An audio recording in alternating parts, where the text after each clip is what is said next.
Rika has a whole pile gone before.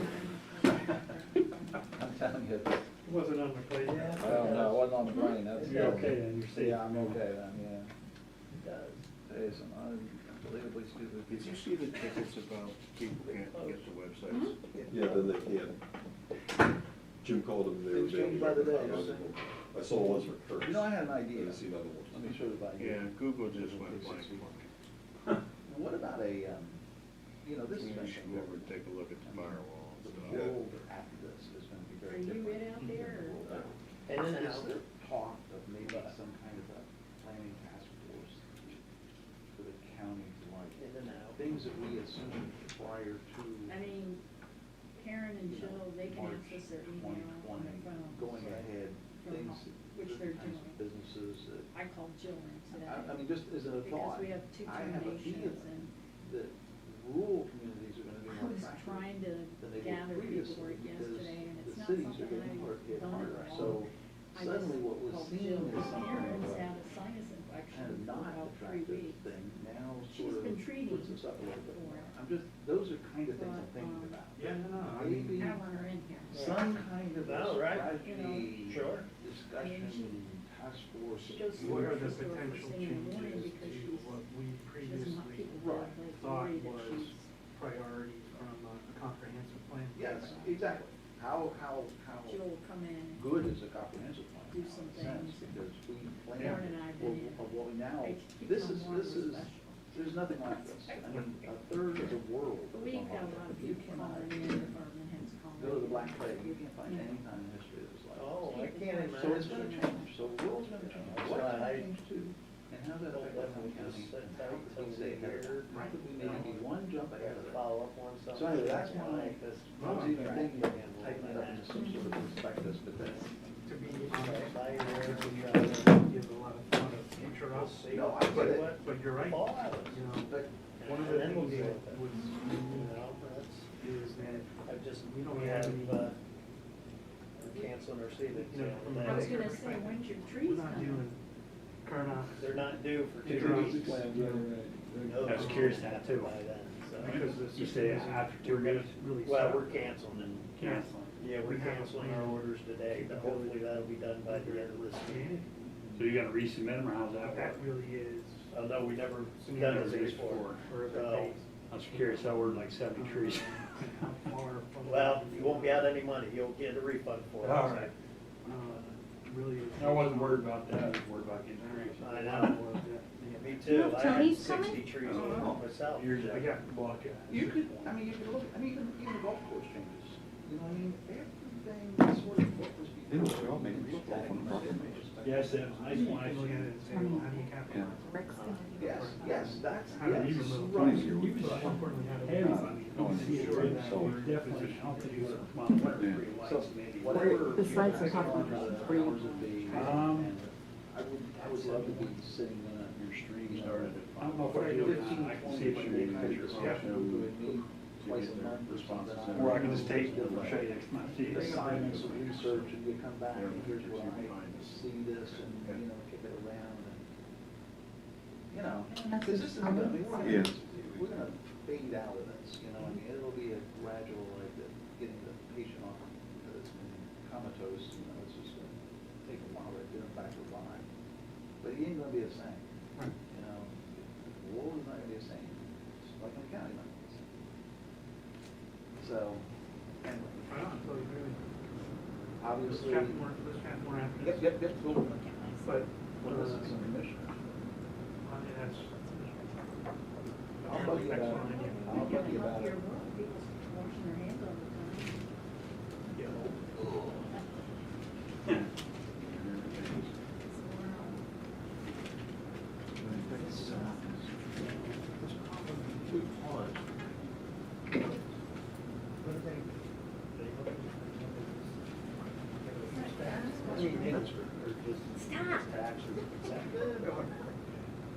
And try to find, I mean, I.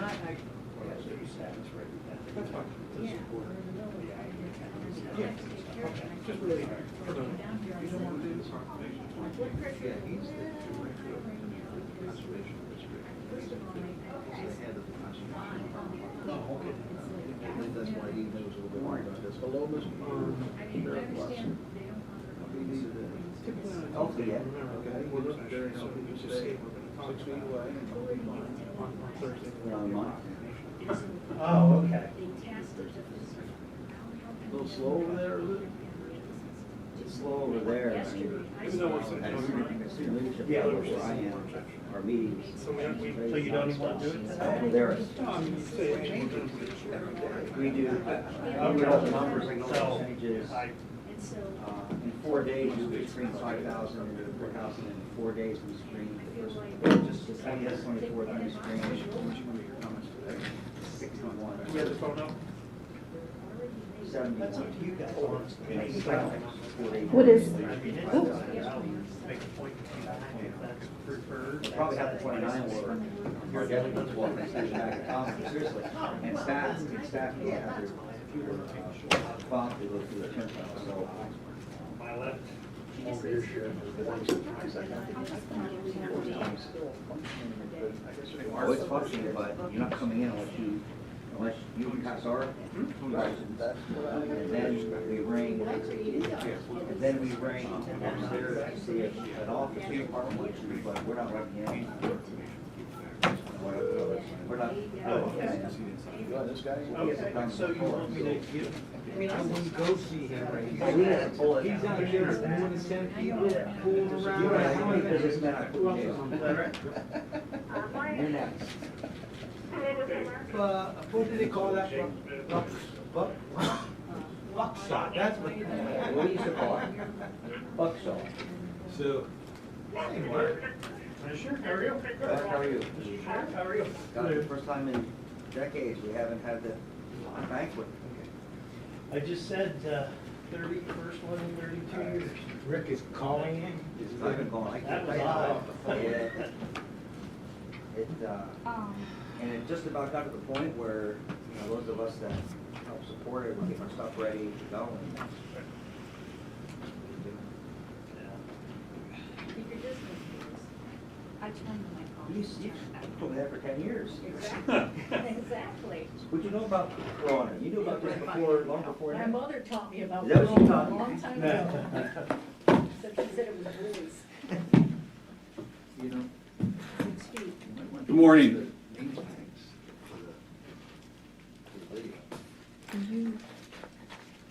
Traditionally, we do our work sessions in the back of the commissioner's room, and they're somewhat informal, but today we are live streaming, and we were up front. So I think it's important that every Thursday, we say a prayer and do the Pledge of Allegiance, and I think it's very important that we say a prayer today. We need to look towards the Lord our God more than ever during these times. And we also should say the Pledge of Allegiance because we need to stay unified as a nation. So if you please rise. Lord, we come to you this morning with heavy hearts. We're in a crisis, Lord. You've instructed us to always cry out to you in good times and bad.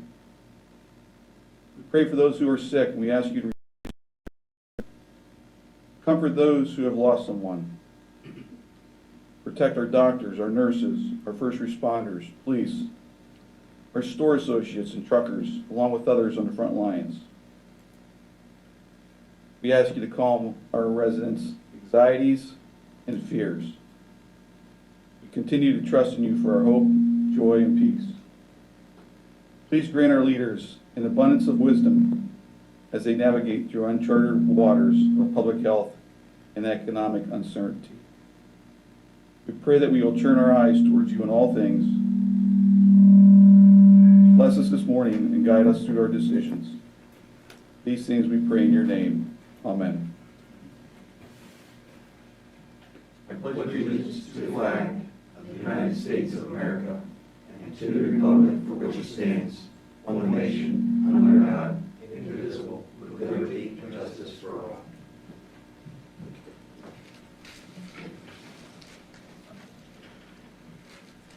This morning, I believe Commissioner Mirabito's on the phone. Yes, Good morning, Commissioner. good morning.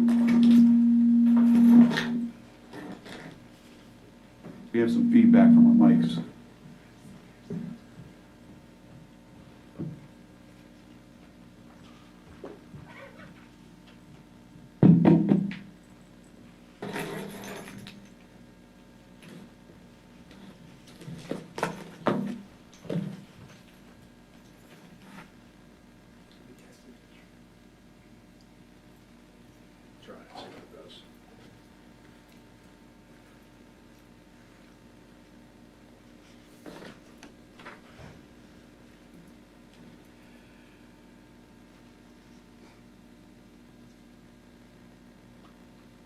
Okay, at this time, there's no bid openings, and there's no accounts payable for cash requirements to report, no employee service awards to report, and no TDA actions at this time. So we'll move on over to 5.0, personal actions. Roxanne Grieco. Good morning, Commissioners. Good morning. On Thursday, we'll be asking you to fill 3 full-time replacement positions, one in the sheriff's office, one in the prison, and one in information services.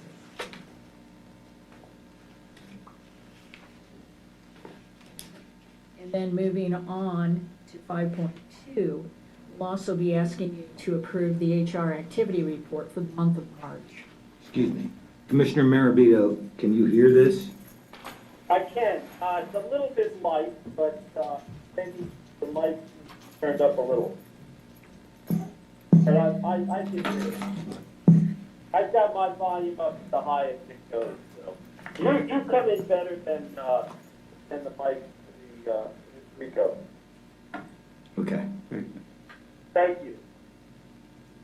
okay, thank you. Okay, thank Can you. you hear me okay? Yes.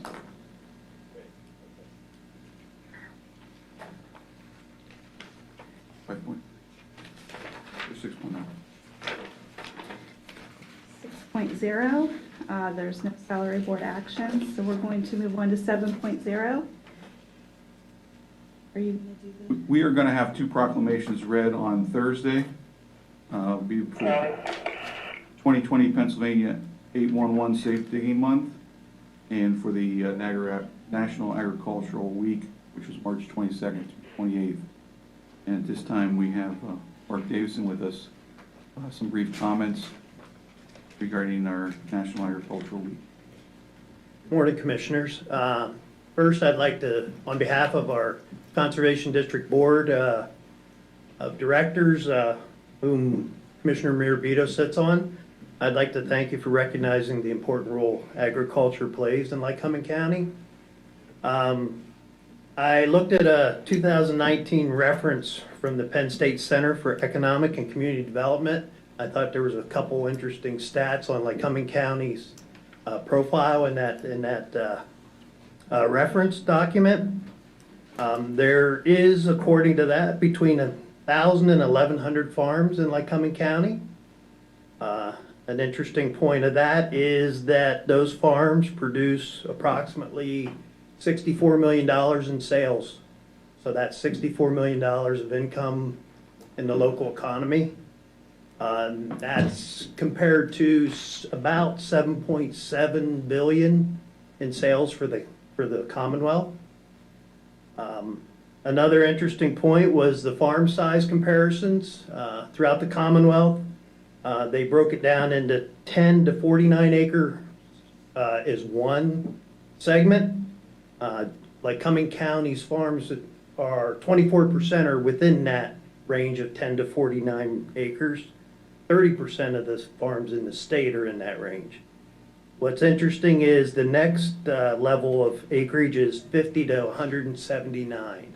And for Lycoming County, 47% of our farms fall in that category. So we are kind of I always refer to it as a land-rich county when it comes to agriculture. Our average size is relatively large compared to the rest of the Commonwealth. I'd also like to make a point and acknowledge the Commissioner's support for our ag preservation for the past 30 years. Over those 30 years and all the boards of commissioners since and currently, their support, we've been able to preserve over 10,000 acres for the future of agriculture in the county, which I think is a feather in the cap of this board and previous boards as well. And lastly, I'd like to acknowledge the many partners supporting ag in the county. That includes Penn State Extension with 4-H and their ag people, the USDA Department of Ag, Natural Resource Conservation Service, Farm Service Agency, and the Pennsylvania Department of Ag. And also an important piece in Lycoming County is the Lycoming County Farm Bureau. So with that, thank you for the recognition. and I'll take any questions. No, but you know, we sit around the kitchen table a lot, and Especially now. we have a large family with a lot of friends, and talking about agriculture. And one of the conversations that we're having right now, because children's never experienced anything like this.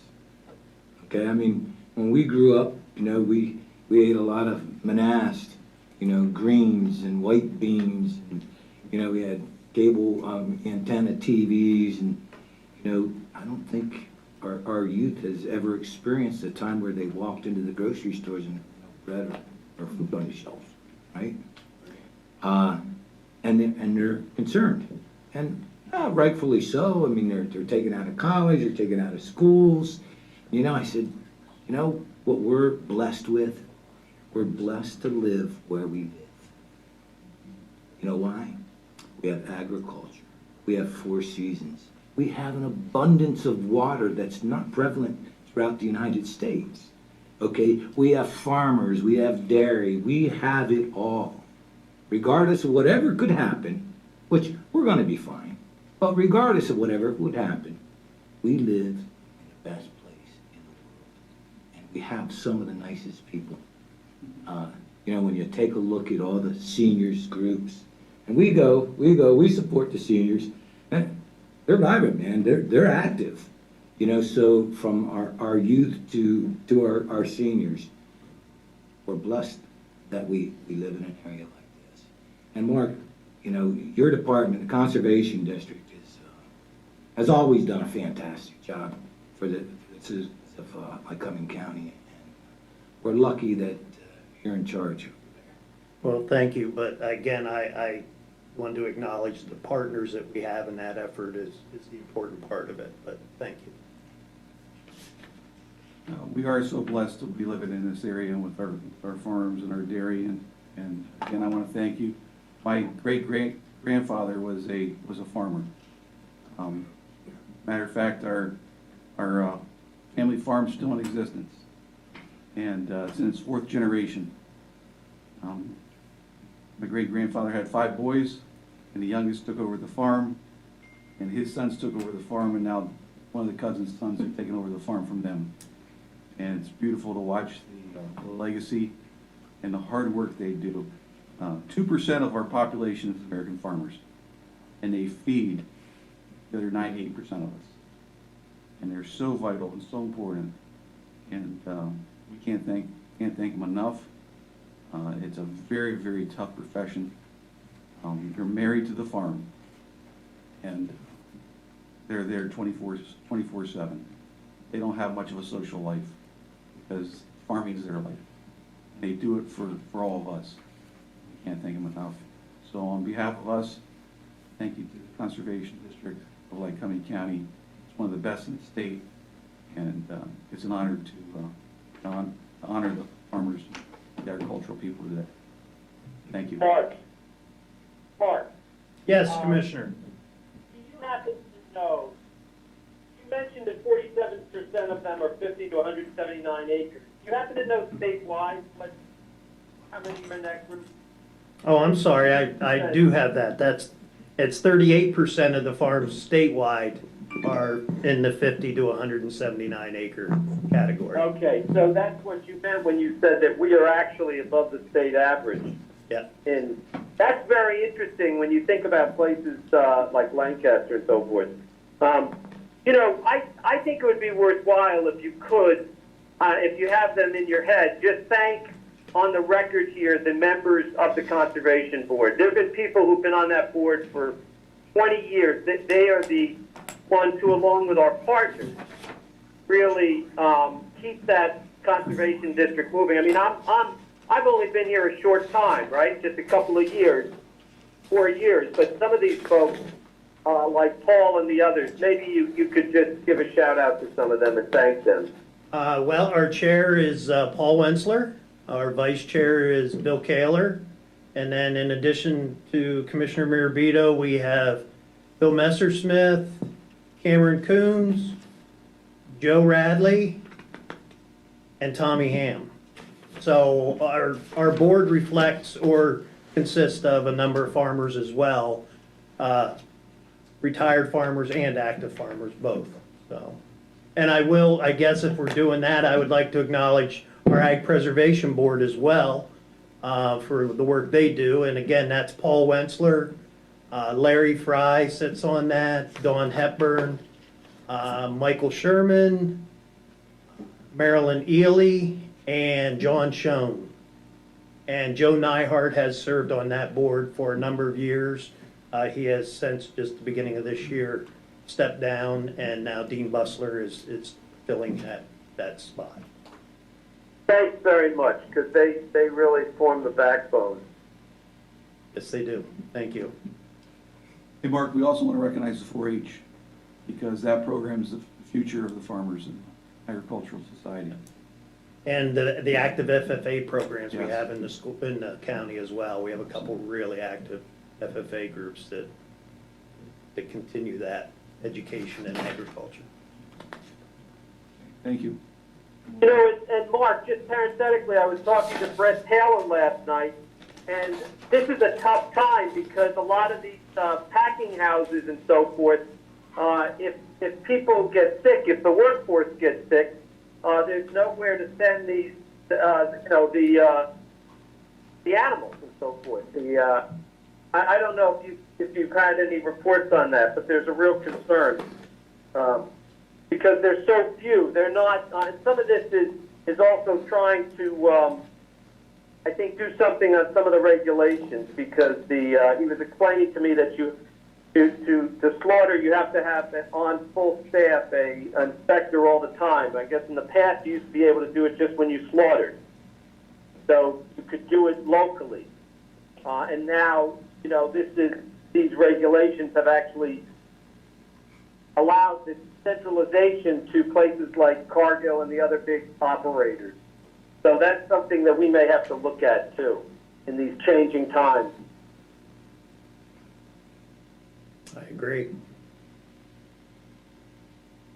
Okay, thank you.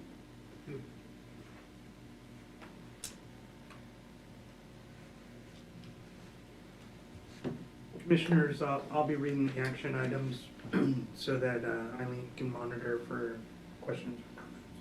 And could you direct your, a little bit more towards the mic? Can you hear me now? Yeah, thank you. All right, moving on to action items. 8.1, Forrest Lehman, are you on the line? Yes. Morning, Forrest. Good morning. Are you hearing me all right? Yes. Yes. Good.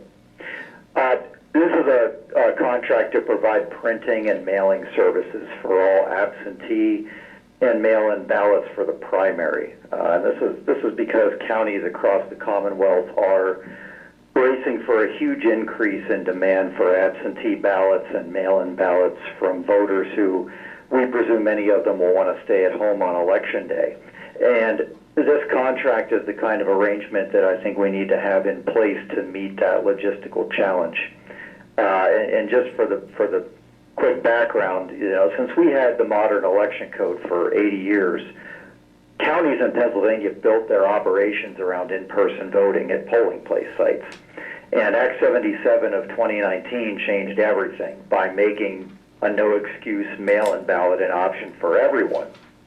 And because our operations were built around in-person voting, most counties in Pennsylvania just don't have the specialized printing, sorting, and mailing equipment that you would need in order to process large numbers of requests for these ballots. We could see 10,000, 20,000, maybe even more, and we simply aren't able to handle that in-house. So this is a short-term problem, definitely, that's been precipitated by coronavirus, but it'll probably evolve into a long-term burden for counties all over the state as voters decide that they like mail-in voting and they may decide to stick with it. So we could see those 10,000 or 20,000 ballot requests suddenly coming in for every election, not just this one.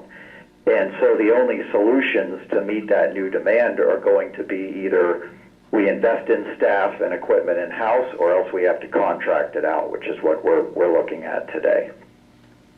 Now, answer this question. Be careful. Okay. what do you think the average age of a poll worker is? Average age, 60s, 70s. Okay, so these are the people that run our polls, and they're the most vulnerable to the coronavirus. So you can see the dilemma that we're in. Now, Yes. I don't think there's a bigger critic than myself when it comes to protecting our votes. And I personally, and I've said this, that Act 77 was, I don't think, thought out well enough. I don't believe that it was a very good piece of legislation. But I will say this, for the people out there that are concerned about the mail-in ballots and any fraud or anything that they think can happen because of the mail-in, I want you to explain to them as you did to me, and you convinced me that this is very secure. Please explain to the public how that works, the safeguards that are put in place, so that they can feel confident that every vote is going to be a correct vote, okay? Not by who they voted for, but as your vote is a solid vote, and you don't have to worry about people voting that should not be voting. Well, to start, I think it's important for the public to understand that the absentee ballots, mail-in ballots, they do all get counted. You know, it's actually shocking to me how many times I've heard somebody comment casually about how, well, you guys don't count those, do you, if the results aren't close or something to that effect. And the public should understand that every director in this state, every county in this state, we count every ballot. We don't decide, oh, we're not going to count these because the results aren't close. So if a voter casts an absentee or a mail-in ballot, it will be counted. It might not show up on election night, but it'll show up later and it will be part of the results. But as far as the way these ballots are issued and tracked, the way that mail-in ballots would be handled is exactly the same as how absentees have been handled for years. And what that means is that they're issued out of the voter registration system. Every application is connected to a voter's record, so they can't have more than one application for each election. When that ballot is issued to a voter, there are labels on the outside envelope that are also linked to that voter's record with a barcode, a unique ID number that reflects the correspondence with that voter. And so somebody couldn't just send a ballot back to us. It has to have that return label and barcode and be scanned and be reflected in their record. If we got a ballot back without the signed declaration, without a barcode that we could scan it in, it's not going to be counted. And so that ensures that you have a one-to-one correspondence between people applying for ballots, ballots going out, and ballots coming back. Thank you, Forrest. And that is important, that there's a safeguard in place already. I'm going to add, Forrest, you've done a tremendous job, not only for Lycoming County, but a lot of the legislators relied upon your expertise and questioning, I mean, through your organization and yourself, to make sure that mail-in ballots and the absentee ballots would be, run smoothly, and we could be assured that this is a correct vote. I guess, do you have any other questions? No, just give me your comments on Forrest. He's a leader, not only just this county, but he's a leader in the state. And they look to him for his expertise. Okay, well, this is a healthy contract. I mean, we're talking about $82,000, and this is a company, one of the only companies that we felt very confident that they could do the job for us and had everything in place. Now, Forrest, would you explain how much it costs normally with just the poll workers? Well, yeah, I should stress that this contract would just be for absentee and mail-in ballots. And that $82,000 figure represents, I don't want to call it a worst-case scenario because we're actually encouraging voters. We want them to do mail-in and absentee ballots this time. You know, if they believe they need to do that to be as safe as possible to stay home. So it would be a good thing to see a lot of people do it.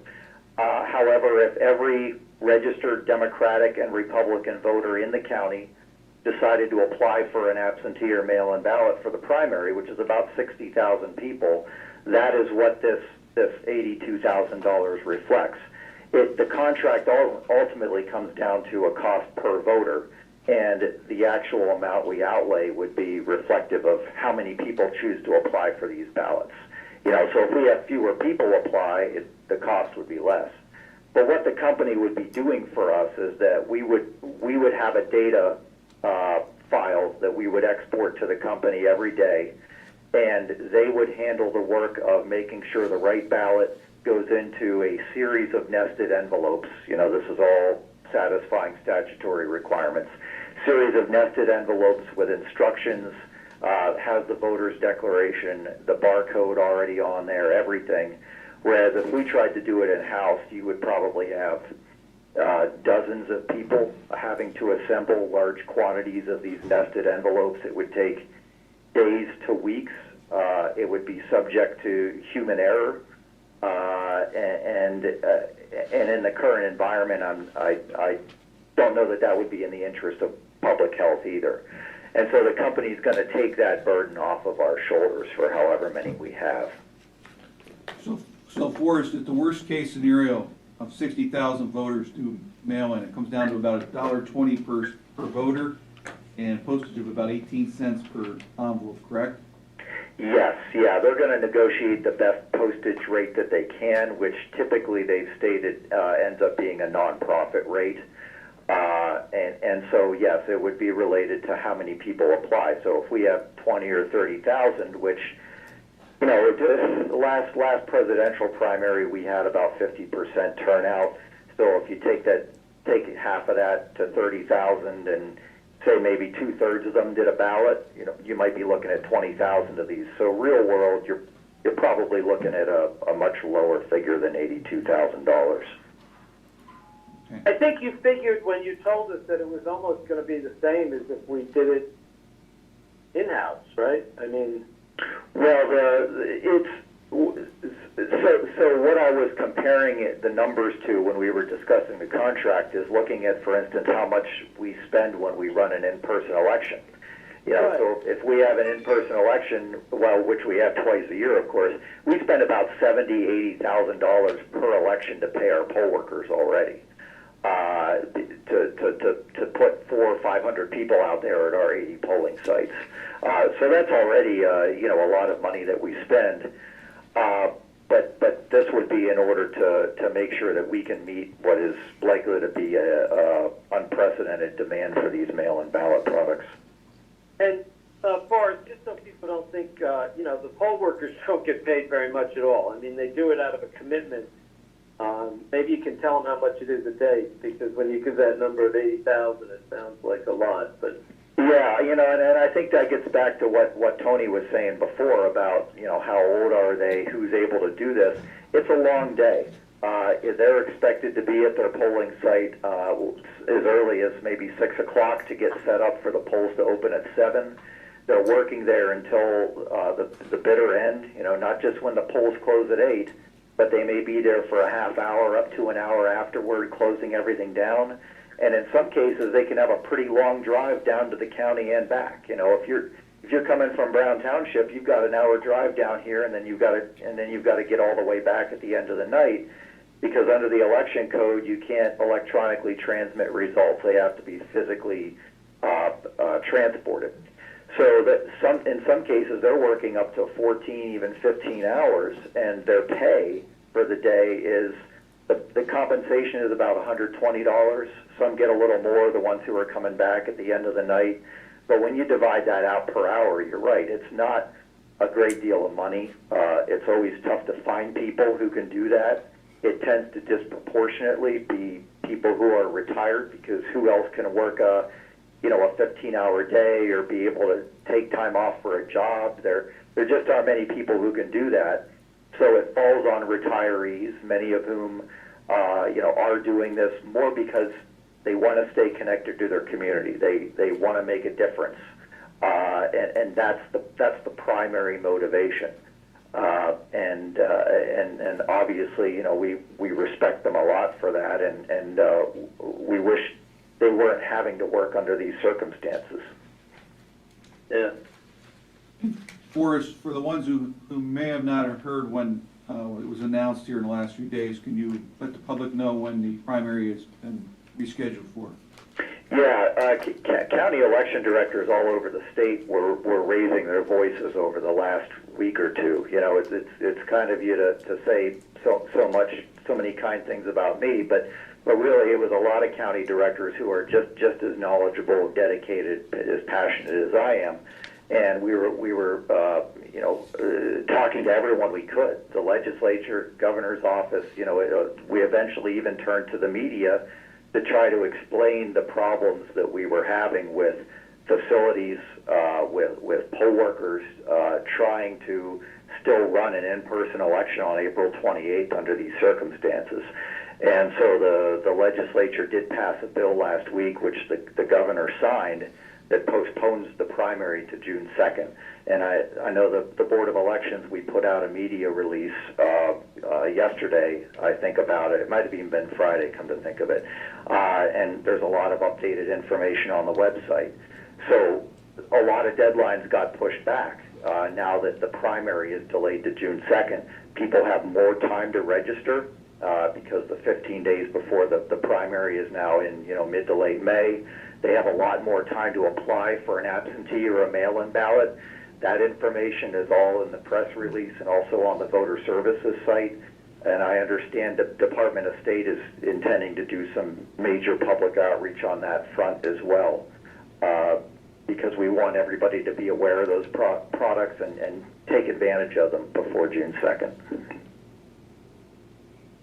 Okay, thank you. Thank you. Next item, 8.2. One moment, please.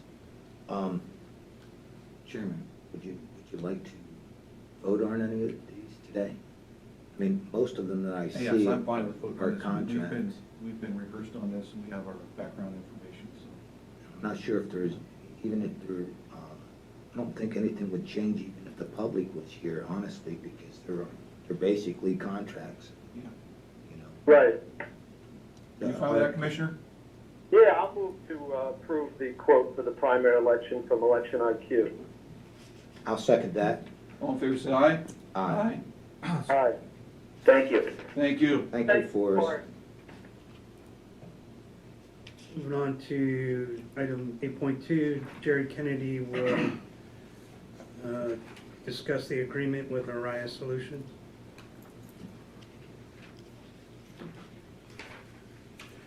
Morning, Jerry. Morning, Commissioners. This particular agreement, we actually signed off officially on last week before. This is a professional services agreement to provide outside assistance in our technology needs as we try to backfill positions and keep our technology moving forward.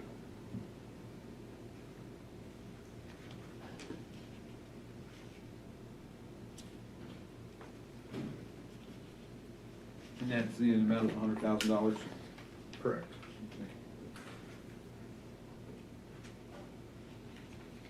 Any discussion regarding this agreement? Yeah, when we look at the Exhibit A and the summary, and we see it's focused on IT initiatives to include the firewall consolidation, the VPN conversion, Microsoft exchanges. So whenever I see the firewall, these are trying to, this contract will deal with, Commissioner Marabito, you still there? Yep, I'm still here. Okay. Thank you. This is to protect our system. Jerry? Yes, sir.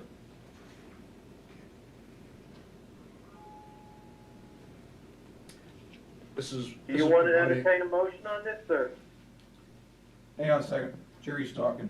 This is to provide the, fill in the gaps, from our staff loss, until we can get, current staff and future staff, up to speed on several topics. We can get some experts in here to, A, help us move forward, and B, do some knowledge transfer. We'll be in a better place going forward. So let me ask you, if we were at full capacity with our employees, we would not need this? If we were at full capacity with the right employees, we would not need this. If we had the skills on staff, we would not need this.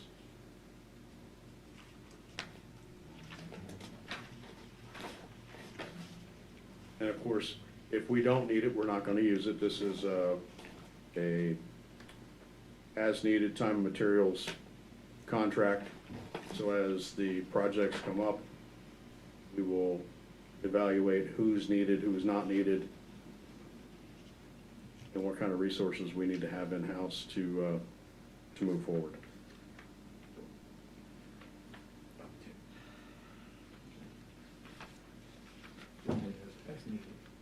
Yeah, but I don't see an hourly rate. I mean, I'm assuming. On the back page, We have the last page. Okay, on the very very, last page. okay. So in other words, this isn't, are you finished, Commissioner Massey?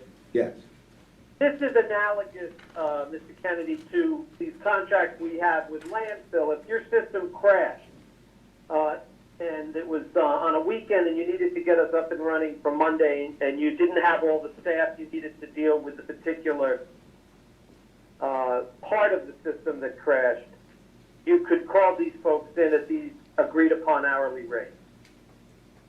We would certainly have the agreement in place to do that. It would be difficult to contact them on a weekend, but this is more along the lines for project work. Okay. They most certainly have the capability to help us in a time of need if they have the resources available at that time. But this is more along the line of a scheduled project moving things forward. Okay. Thank you. are you comfortable with that explanation, Commissioner Maravito? I am, yeah. Okay, have a motion? I'll move to approve. I'll second it. All in favor, say aye. Aye. Aye, Aye. hereby moved. Item 8.3, Jerry will discuss PayGov. Commissioners, this particular agreement is for the Central Processing Center. This will allow them to take their fees via PayGov in advance, and we are also setting up facilities so that they could actually pay on-site via mobile phone. If they should happen to have mobile device with them, they could download an app, input a code, and pay their fee on site and still be able to be processed while they're present. Any discussion?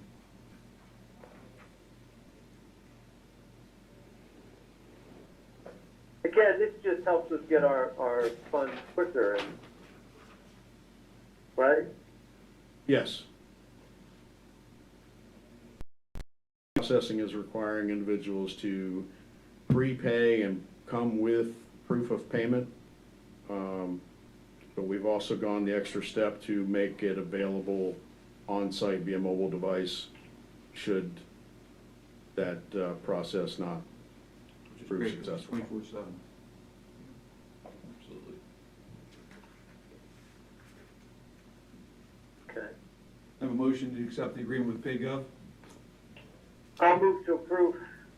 I'll second. All in favor, say aye. Aye. Aye.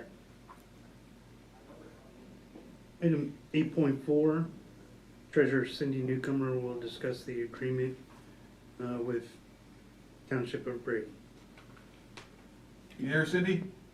Good morning. Yes, I'm here. Good morning. Good morning. This is just your standard, the commissioner's standard agreement where we agree to collect taxes on behalf of a township, which in this case is Brady Township because they have a vacancy. This agreement would run through December 31st of 2021. It's the standard fee that we would agree to collect it for. It's $1.50 per bill. Okay, any discussion regarding this item? Hearing none, can I have a motion? So moved. I'll second. All in favor, say aye. Aye. Carried. Thank you. Thank you, Cindy. Commissioners, items 8.5 through 8.14 will be addressed by Maya Toon. Maya, you with us? Good morning. Morning. I am. Good morning, Commissioners. Morning. 8.5, 8.6, and 8.7, I'll just address those since they're all similar and related. The first one is with Kiko Distributors. The next one's with Cisco Central Pennsylvania. And then the last one is with Feeders Incorporated. Those were all the bidders that participated in the food products bid, and this is part of the award process for that bid and on a per item as needed basis. This is all for the prison? Prison and pre-release, correct? Yes, PRC.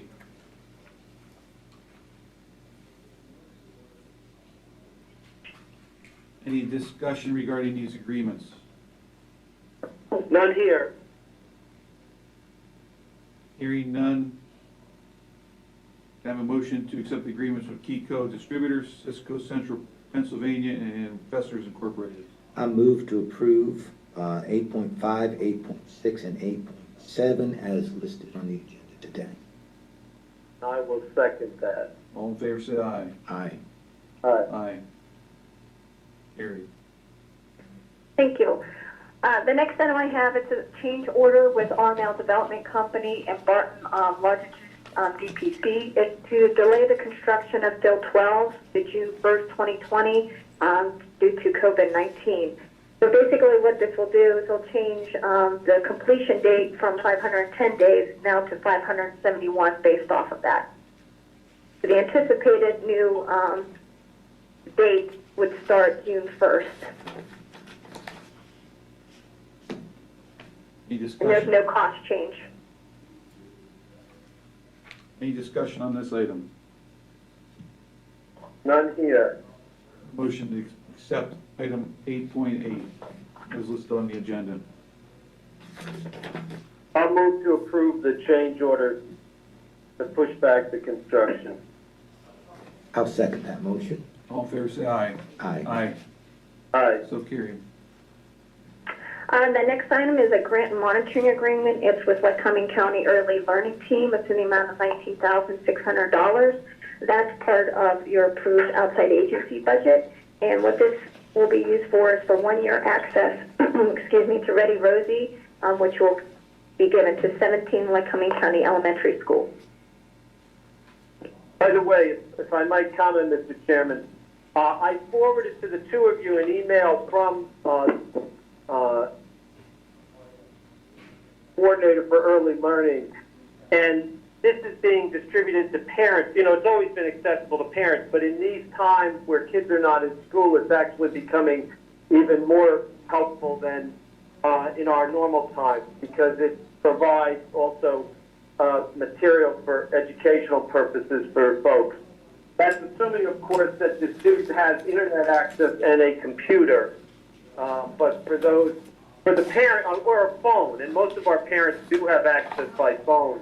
So that's a positive development, and it, as Maya mentioned, it's going out to the entire county. Any parent, whether they're in a private school, public school, or a charter school, or not school at all, can access this for their children. So I think that we should feel good that we put this into place for the folks in our community, and they should feel good that they commit their tax dollars. Commissioner, I asked this question last year, and I never got an answer. I'm curious to know how many of the schools actually utilize this program and how many participants are in it. we can get that for you. They've provided it, and I don't have it on the top of my head. But it's not, you have to understand, it's actually not just within the schools. The schools and the libraries are a mechanism for getting it out, but it's also used by parents at home because they can pull it up on their phone as a learning. If I can just comment on that, actually, because I'm experiencing that now as my kids are home. What they have done is, like Montoursville School District, they've actually put it on their enrollment enrichment curriculum on their website so that you can go there and access it there for parents to go and look in that and have the kids use that as a resource for homeschooling. Okay.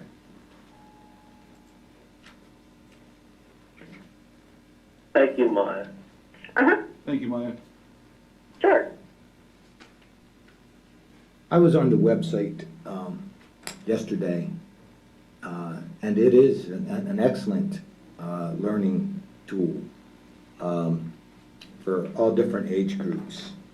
And I want to thank Commissioner Marabito. He was a strong advocate when I believe it was Barb that presented this in front of the board. What was that, a year and a half, 2 years ago, Commissioner?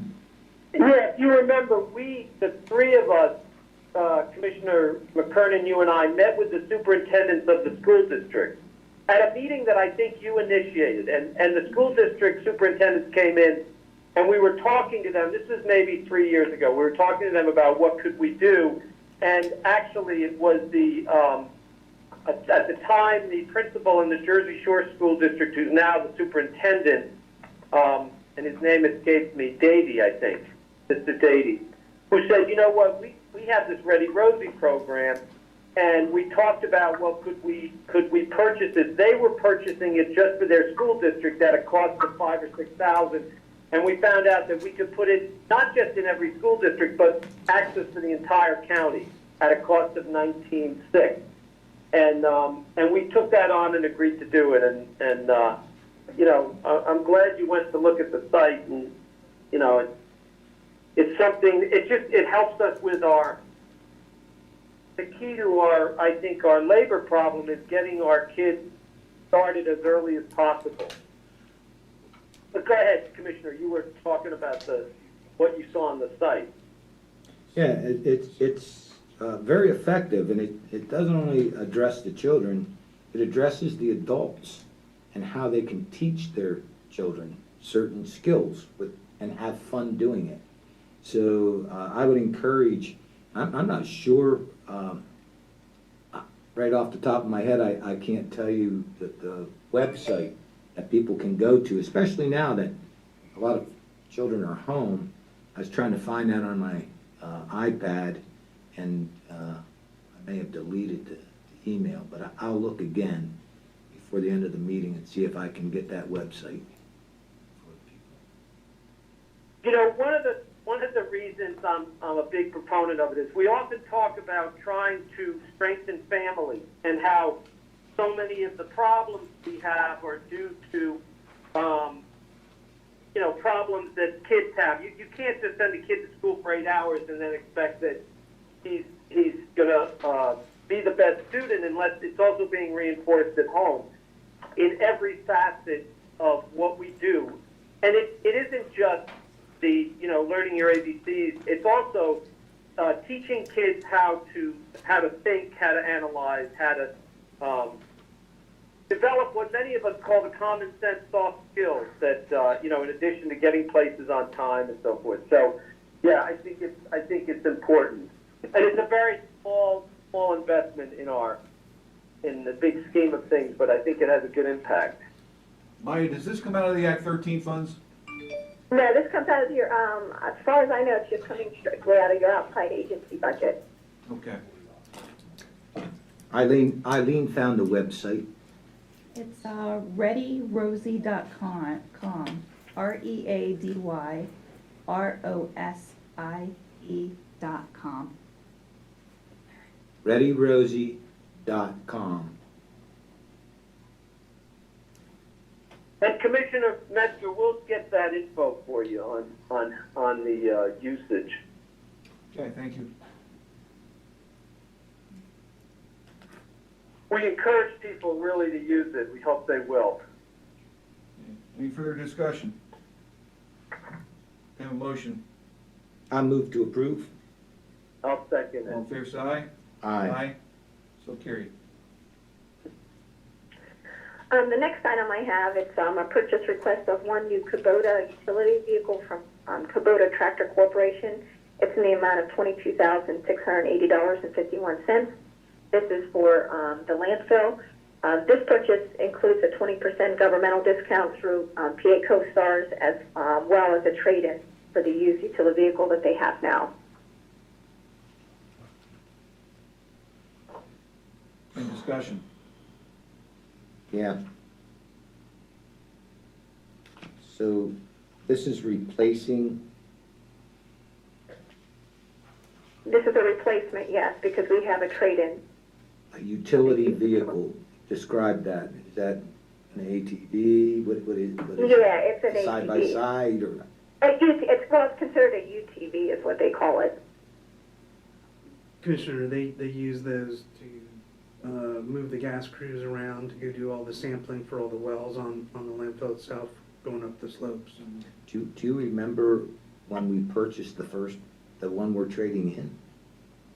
I don't, didn't. That I don't know. I believe it's a 2000. It's 2007. Yeah, 2007. Yeah. Okay. Okay. Thank you, Maya. Yep, you're welcome. Any further discussion? No.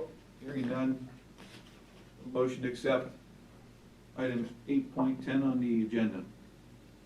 I move, to approve. I'll second. Okay. All in favor, say aye. Aye. Aye. Hereby carried. The next item is an agreement with National Medical Services for expert consultation and forensic laboratory services. This is for the District Attorney's Office, and it's on an as-needed basis.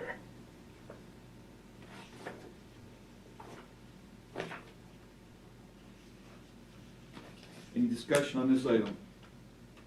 This is our standard contract that we have in place, Maya, right? Correct, yes. Yep, he does this every year, just in case if he needs their expertise.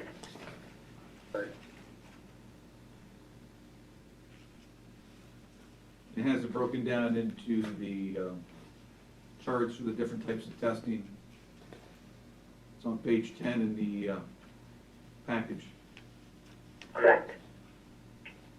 And they're a Pennsylvania company, it looks like. They're in Willow Grove.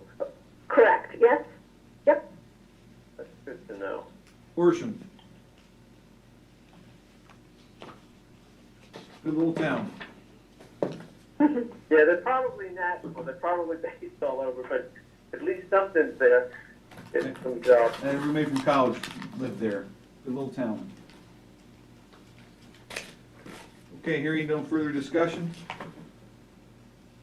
A motion to accept item 8.11 on the action items. I move to approve. I'll second it. All in favor, say aye. Aye. Aye. So carried. The next item I have is an agreement with Cybergenetics for forensic laboratory services. Again, this is for the District Attorney's Office, and it's part of their annual budget and renewal that they do every year.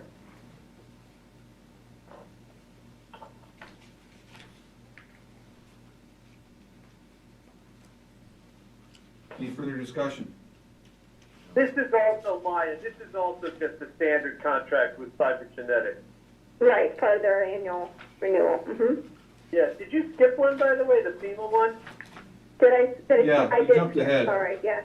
I That's okay, apologize. all right, so you're on the Cybergenetics, okay. Yeah. She's So on that's 8:13. and again, 8:13, yeah. I'll go back to 8:12 after we're done.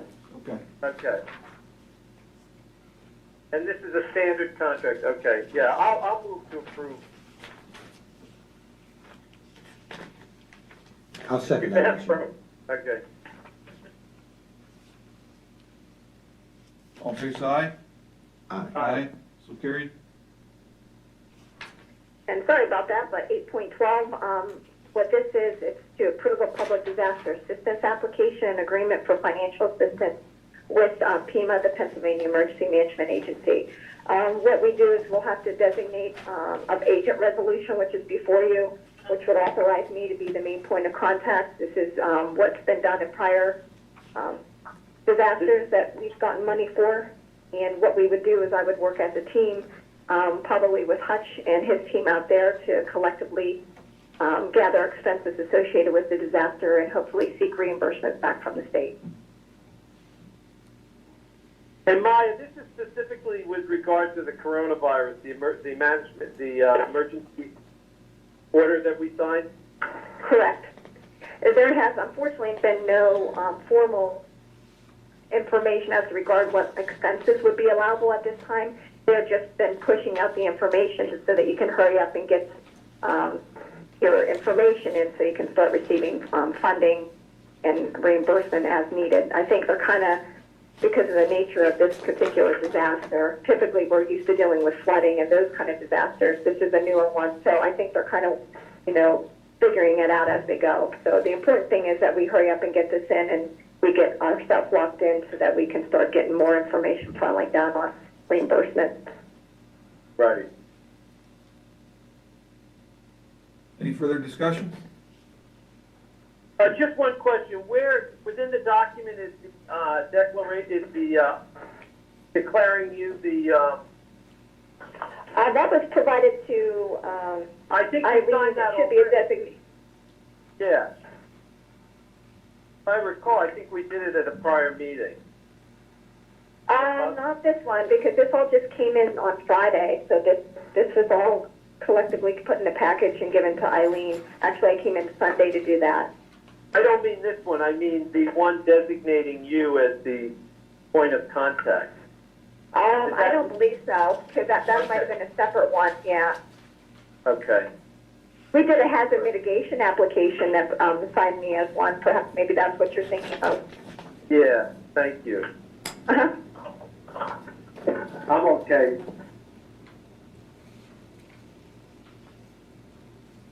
Okay, a motion to accept the item 8.12 on the action items. I'll move to accept the application and agreement with PEMA. I will second that motion. All in favor, say aye. Aye. Aye. Carried. The next item, 8.14, it's to approve the purchase of an irrigation pump with Eastern Irrigation and Pump Company for the White Deer Golf Course in the amount of $17,957. There were 3 quotes received for this project, and I've been working with Billy Casper Golf, which they've indicated they've discussed with you as well. And this is just to get this purchase moving so they can get it in a timely manner, assuming that all the restrictions are released regarding the coronavirus.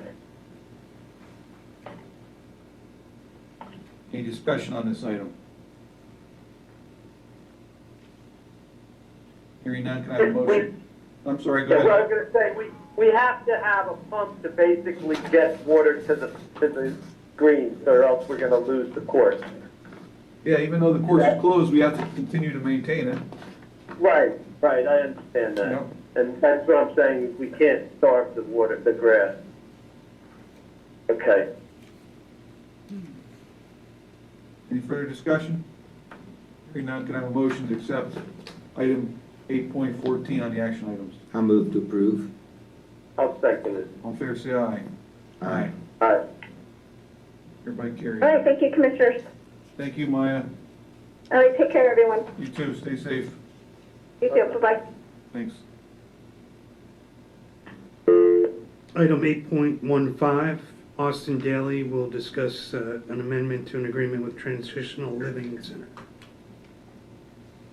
Good morning, Commissioners. Can you hear me okay? Morning, Austin. Yep. Okay, great. So the extension I have today is for Transitional Living Centers. It stems from their 2015 FAIR contract. It would be a retroactive extension. The contract expired on December 31st of this past year. We were hoping that they would have spent down the remaining money, which would have showed up in the January FAIR reports that we have to submit to the state. There was a little under $1,000 left over, and we obviously didn't want to leave money on the table, so we are requesting an extension to extend their contract through July 1st, 2020, which is when their next fair reports are due. And this is just to make sure that we can, get every dollar that we receive through the fair program. Austin, they're not moving anybody right now. Are you aware of anybody? I'm sorry, what was that? They're not moving anyone right now, are they? In the No, not that I'm aware of. Okay. I know the social service agencies have been obviously hit pretty hard, so we haven't heard from them, but not that I'm aware of. Okay.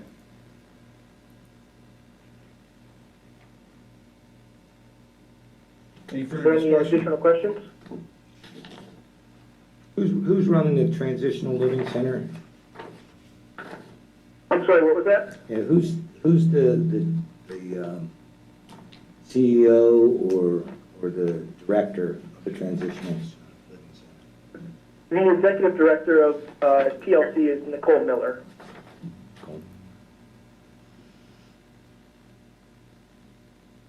And they have a board, commissioner, that you probably know.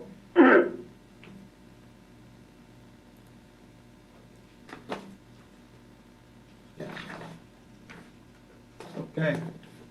I have a motion to accept item 8.15. I'll move to accept. I'll second the motion. All in favor, say aye. Aye. Aye. Aye. Thank you, commissioners. Thank you, Austin. Have a good day. 8.16 will be presented by Kristen McLaughlin. Kristen, you with us? I am. Good morning, Commissioner. Good morning. Action item 8.16 is the subrecipient agreement for your community development block grant funds. This is federal fiscal year 2018. This agreement is going to the Ralston Area Joint Authority for the purchase and installation of a generator set and an automatic transfer switch. The amount of this will be $23,780. Okay, any discussion on this item? Is that is the sewer authority up there, Kristen? I believe it's the Water Authority. The water authority? Okay. Yeah. Their system that they have there on the left of Route 14, just north, like immediately north of the village, is, as you know, some of those areas experience frequent power outages. And if the power goes out, they don't have backup power to provide potable water. Okay, and this is going to give them that ability. Yes. Mm-hmm. Oh, good. Okay. Yeah, we've done similar things in some other places. A pump station in Jersey Shore with the IDOT Valley Municipal Authority. We did something similar with them. That's the one you and I visited, I think, right? Yes, yes, it was. Hmm? Yeah. This is a little bit less involved, just because it's a smaller area. They're serving significantly less people, and they are going to do some of the work themselves as well.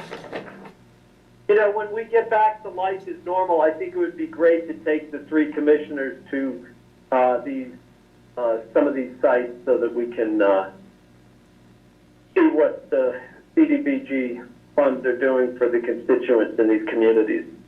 Oh, absolutely. We'd love to be able to do that tomorrow if we could, but Well, we're under 10. Unfortunately we can't, but as soon as life does get back to normal, that would be a great thing to do. I'd love to do that. I guess my only question is, on one of the pages, it's called project budget. Yeah. Which it says the total is 34,000. And our agreement here is 23,780. Let me see if I can find the total information here.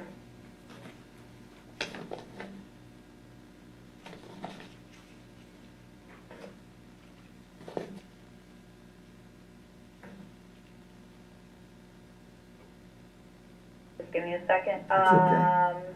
Should be, so, under CDBG on the application, on the project budget form, should show $30,000. And then I believe there was some amount that they were putting in themselves. Yeah, And 4,000 then local. what we do with the CDBG funds is, part of that is delivery costs, because we have to do labor standards compliance and environmental reviews prior to, oh, not the labor standard isn't obviously prior to, but a component of this needs to be bid out, quote out, and so we work with the authority to do that and handle that on their behalf, as well as the environmental review, which is done before, which has been complete and is always done before we put the subrecipient agreement in place. Every project that has federal funds in it requires an environmental review. HUD is a unique agency in that they pass that down to the state of Pennsylvania, that requirement, and the state of Pennsylvania passes it on to communities like Lycoming County. So we do those environmental reviews on your behalf. Thank you. Sure. Any further discussion? Hearing none, can I have a motion to accept item 8.17? I'll move to approve. I'll second it. All in favor, say aye. Aye. Aye. I'm sorry, 8.16. Second noted. Aye. So hereby carried. Okay, great. 8.17 we're on. Okay, Kristen. Sure, yes. This is an amendment to the cooperative agreement that you currently have with the American Rescue Workers for their second phase of building renovation. This is federal fiscal year 2015 funds, and it is increasing those funds. This was an action item back in December to move funds from Hill Road reconstruction in Washington Township, which was completed under budget. And so those additional funds, we can move them in between projects. So this will assist the American Rescue Workers with getting this project done. And it also extends the termination date of they had an agreement. There were a number of delays on this project, specifically in relation to some work that the American Rescue Workers were having done on their own, and then bidding this out and making sure that they had enough funds in place to actually award the contract. So this will extend the termination date on the 2015 funds from August 31st of last year through June 30th of this year. And this project is ready to roll as soon as we can possibly get it started, based on the virus situation. You know, Kristen, I'm sure you thought of this, but do you think they're going to be able to get this done by June 30th? It's possible not. And what we always do is, there's a lot of considerations when I'm putting together these dates. And one of the considerations is what your actual contract with DCED says. So we would not want to, for example, make the end date of your contract for these funds be after the contract expend date, which is the date by which money needs to be expended on your contract, just for logistical purposes. And obviously contracting legal issues, if we say that they have until August, but your actual information with DCD says you only have until June, then that could be an issue. So it's possible you will see a second amendment to this. It wouldn't be increasing or decreasing the funds, it would just be extending it. But at this point in time, that's a good deadline for when these funds actually need to be expended by at this point. Okay. Any further discussion? Hearing none, can I have a motion? I'll move to approve the contract amendment number 1 to the agreement with the American Rescue Workers. Second the motion. All in favor, say aye. Aye. Everybody carried. Thank you, Kristen. Thank you very much. Yep. Have a good day. You too. Next item, 8.18, Jenny Picciano. Jenny? Yes, good morning. Good morning. All right. Welcome. Can you guys hear me all right? We can. Yes. Good. This is an amendment to ATC's contract for the design and engineering of the Riverwalk extension in the amount of $18,000. It's for a change of scope for the alignment of the portion of the trail to move the trail from on-road at Rose Street. On the map, if you have the map in front of you, it's actually option 2. We want to move the trail to from on-Rose Street to option 2 in order to make the trail safer. The trail is needed, the change order is needed because there's actually a lot of truck traffic that we found along Rose Street. And the new alignment would move the trail through property owned by Penn College and the Commonwealth of Pennsylvania. And it would also create a safer alignment, a mid-block alignment crossing 3rd Street instead of the intersection of 3rd and Rose. So that would also be a safer alignment as well.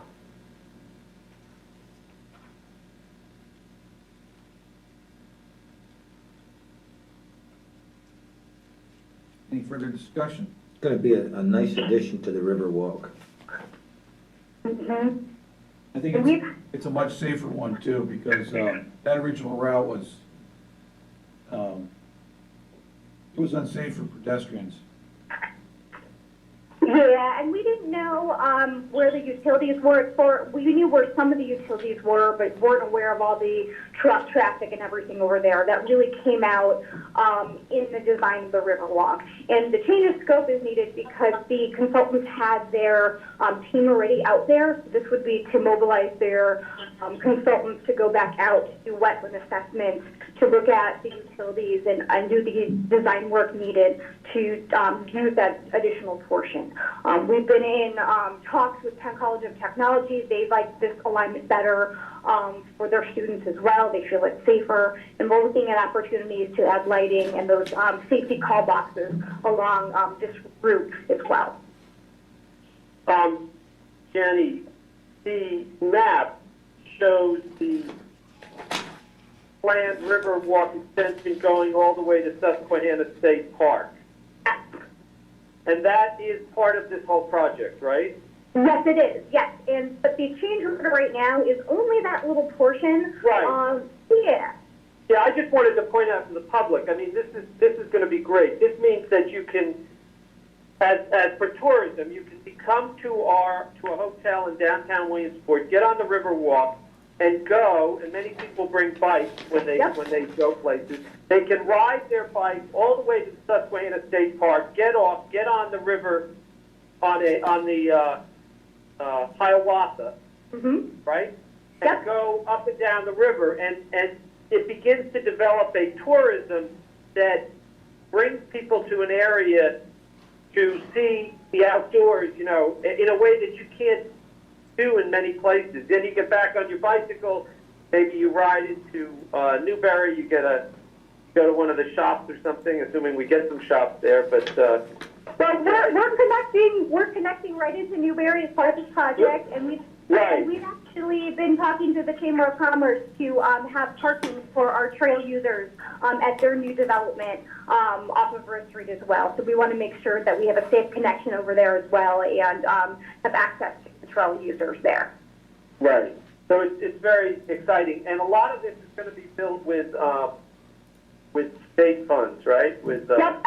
Yep, absolutely. There is the total project cost right now is the new project cost is $186,621, and about half that is coming from DCNR. It's a 50-50 matching grant with DCNR, and you guys generously donate or match that with both Growing Greener and I think Act 13 legacy funds, which are dedicated funds for recreation projects.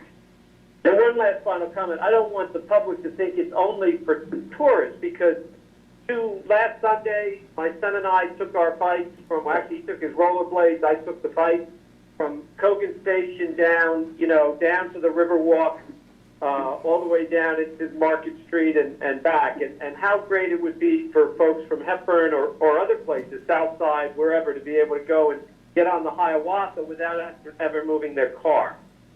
Without ever having, especially our millennials who don't like to may not own a car. Do you own a car, Jenny? I do own a car, but I haven't used it in a little bit, so. Yeah. So anyway, thanks for your work on this. This is really, and the whole department. Good. Happy to help. Okay, any further discussion? A motion to accept item 8.18.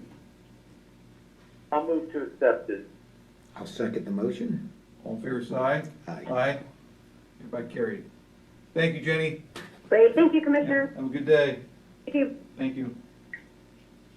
Item 8.19, Ed Robbins, are you there? Ed, you with us?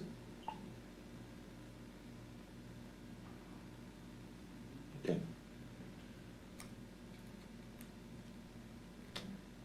Can we look at this with, Yeah. Yes.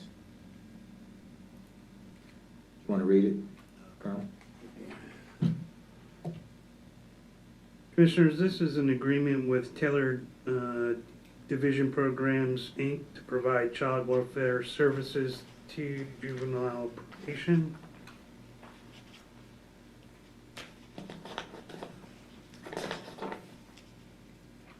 from what I can tell, this is another residential service program that gives them the option at $199 a day to basically be available.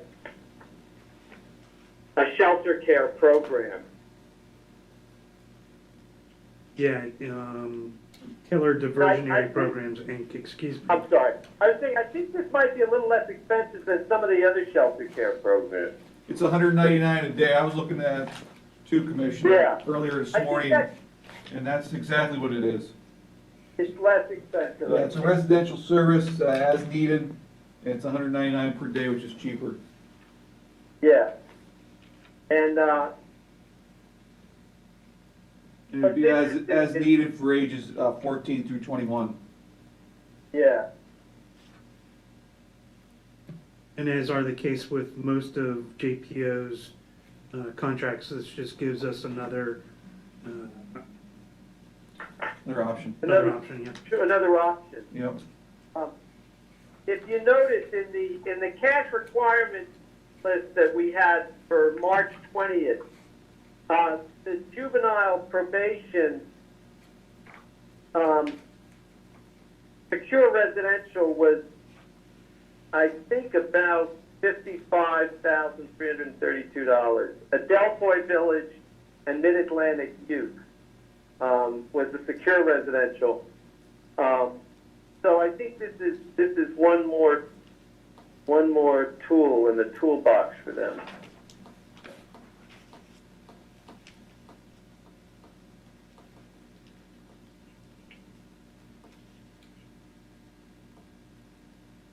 Any further discussion?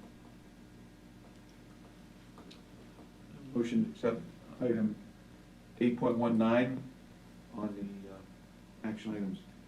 I move to approve.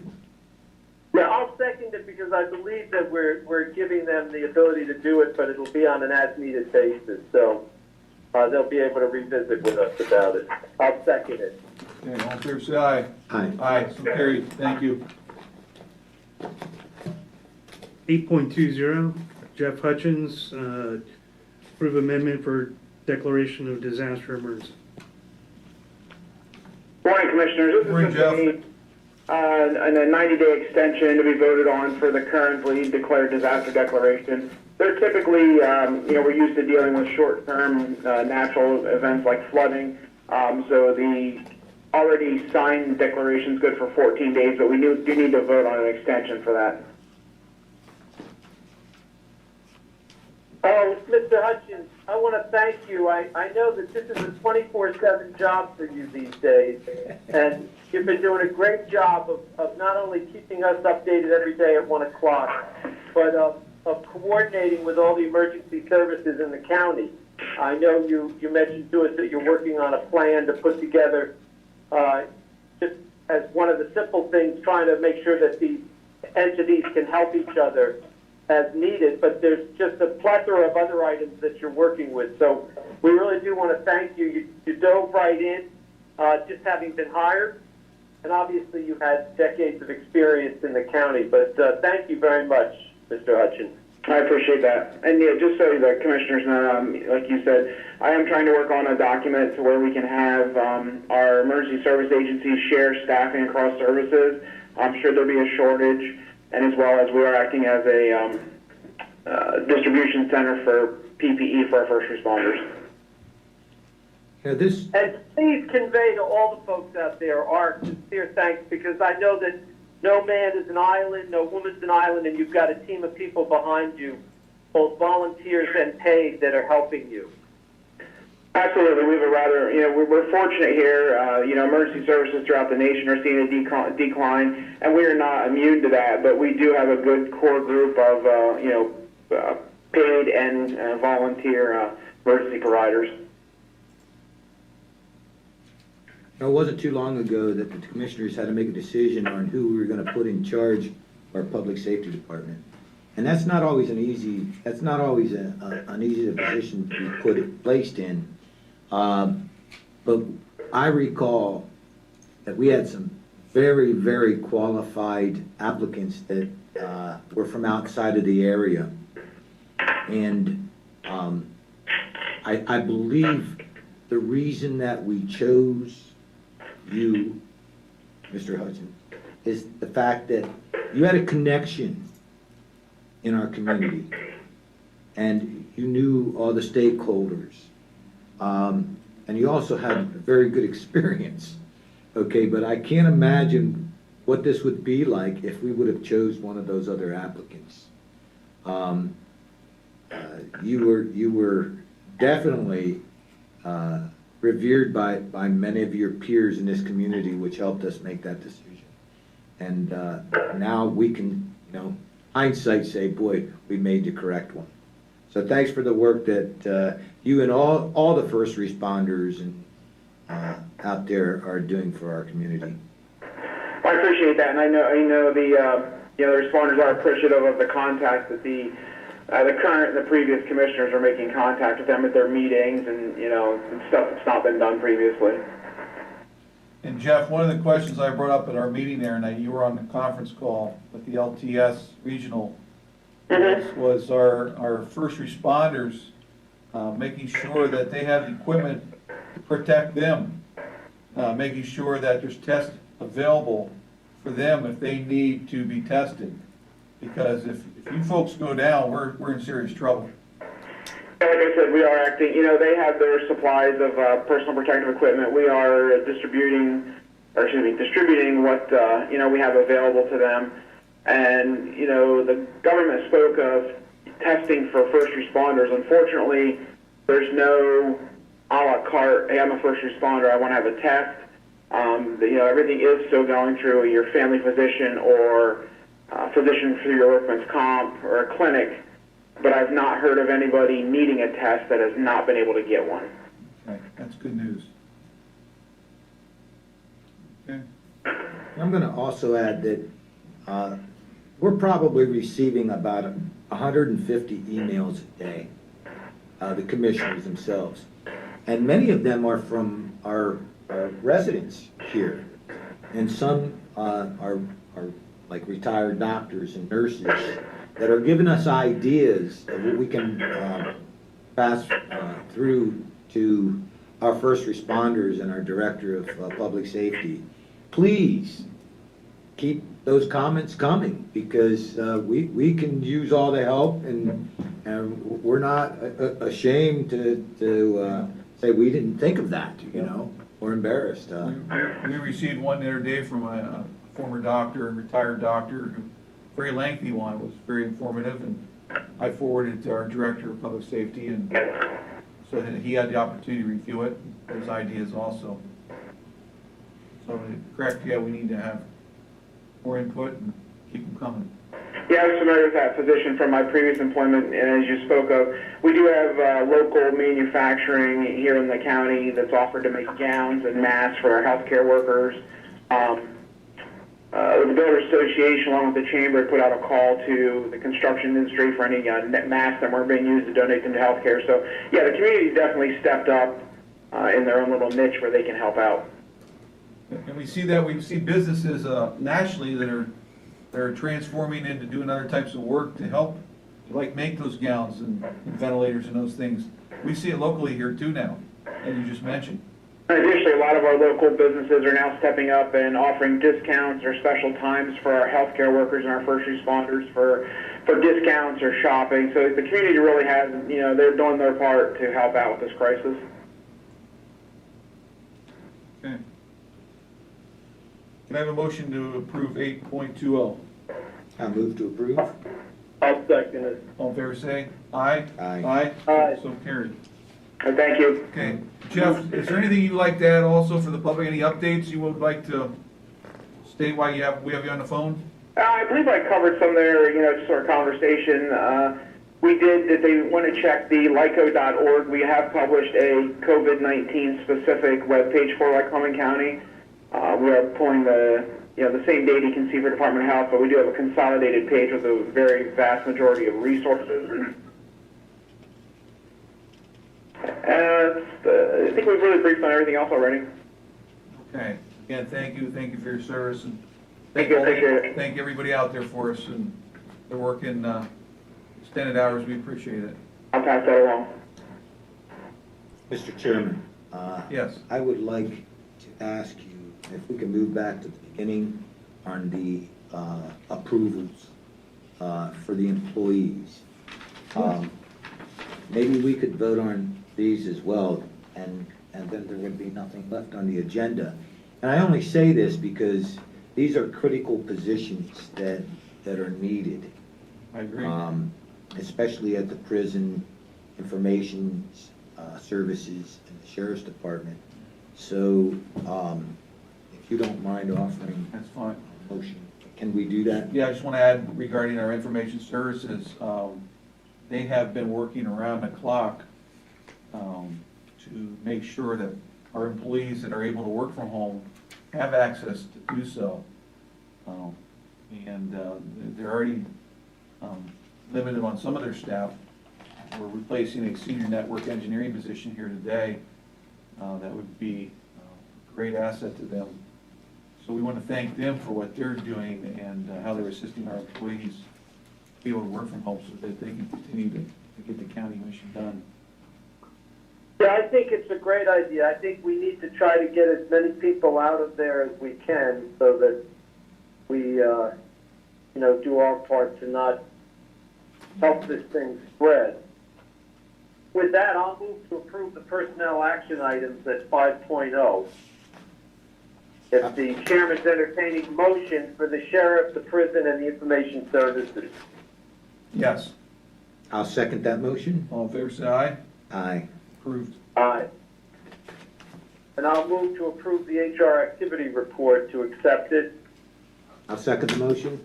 All in favor, say aye. Aye. Aye. Hereby moved.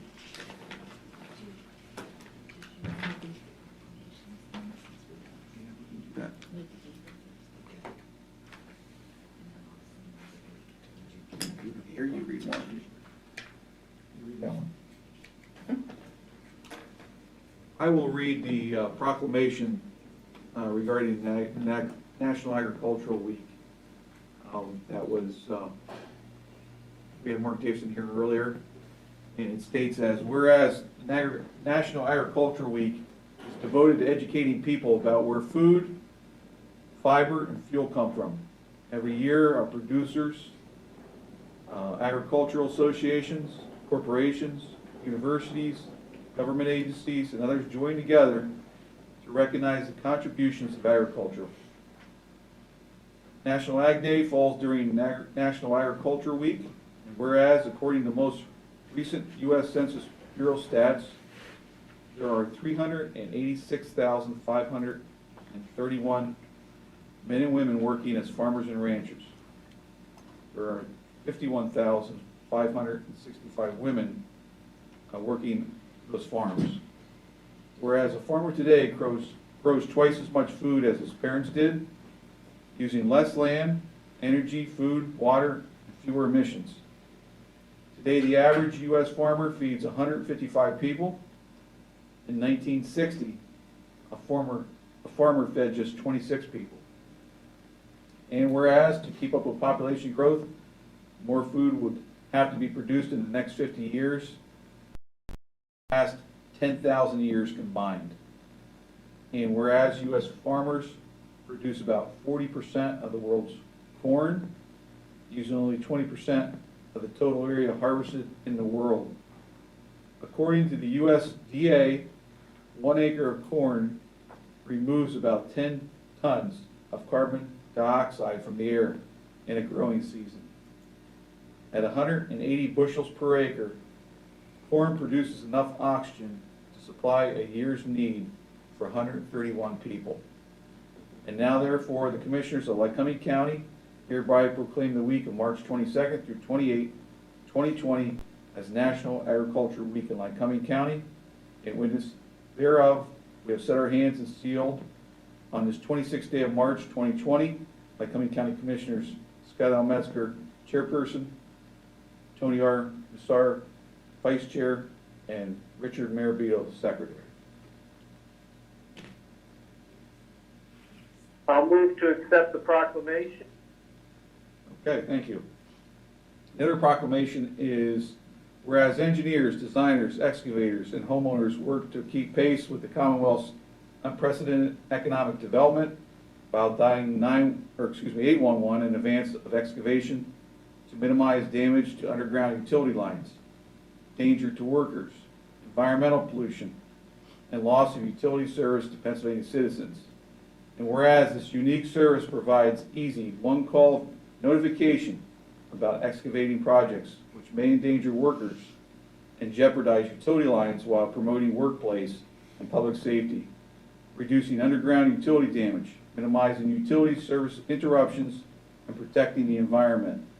And whereas this vital service, which began with only 6 utility companies, now serves more than 100,000 excavators and 3,600 critical infrastructure owners throughout the Commonwealth of Pennsylvania. And whereas each year Pennsylvania 811 receives more than 900,000 notification requests and transmits more than 6 million notifications, providing protection to utility companies, their employees, customers, and citizens of Lycoming County. Now therefore be resolved that the County of Lycoming County recognize the month of April 2020 as Pennsylvania 811 Safe Digging Month. Encourage all excavators and homeowners to dial 811 at least 3 business days in advance of any excavation project, including even small projects such as planting a tree, installing a mailbox post, building a deck or a swimming pool, or replacing a driveway to avoid injury, protect the environment, prevent millions of dollars in damages, and to remind excavators that 3 business days notice is the law for safe digging. Signed by Lycoming County Commissioners Scott L. Metzger, Chairman, Tony R. Nassar, Vice Chair, and Richard Marabito, Secretary.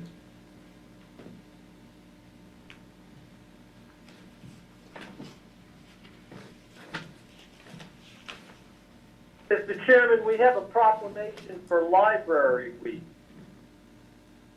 Did you want to do that, or? How about we do that next week? That sounds good. Okay. So, Mr. Chairman, do we still need a meeting Thursday? I believe not, since we have approved everything on the agenda. Very good.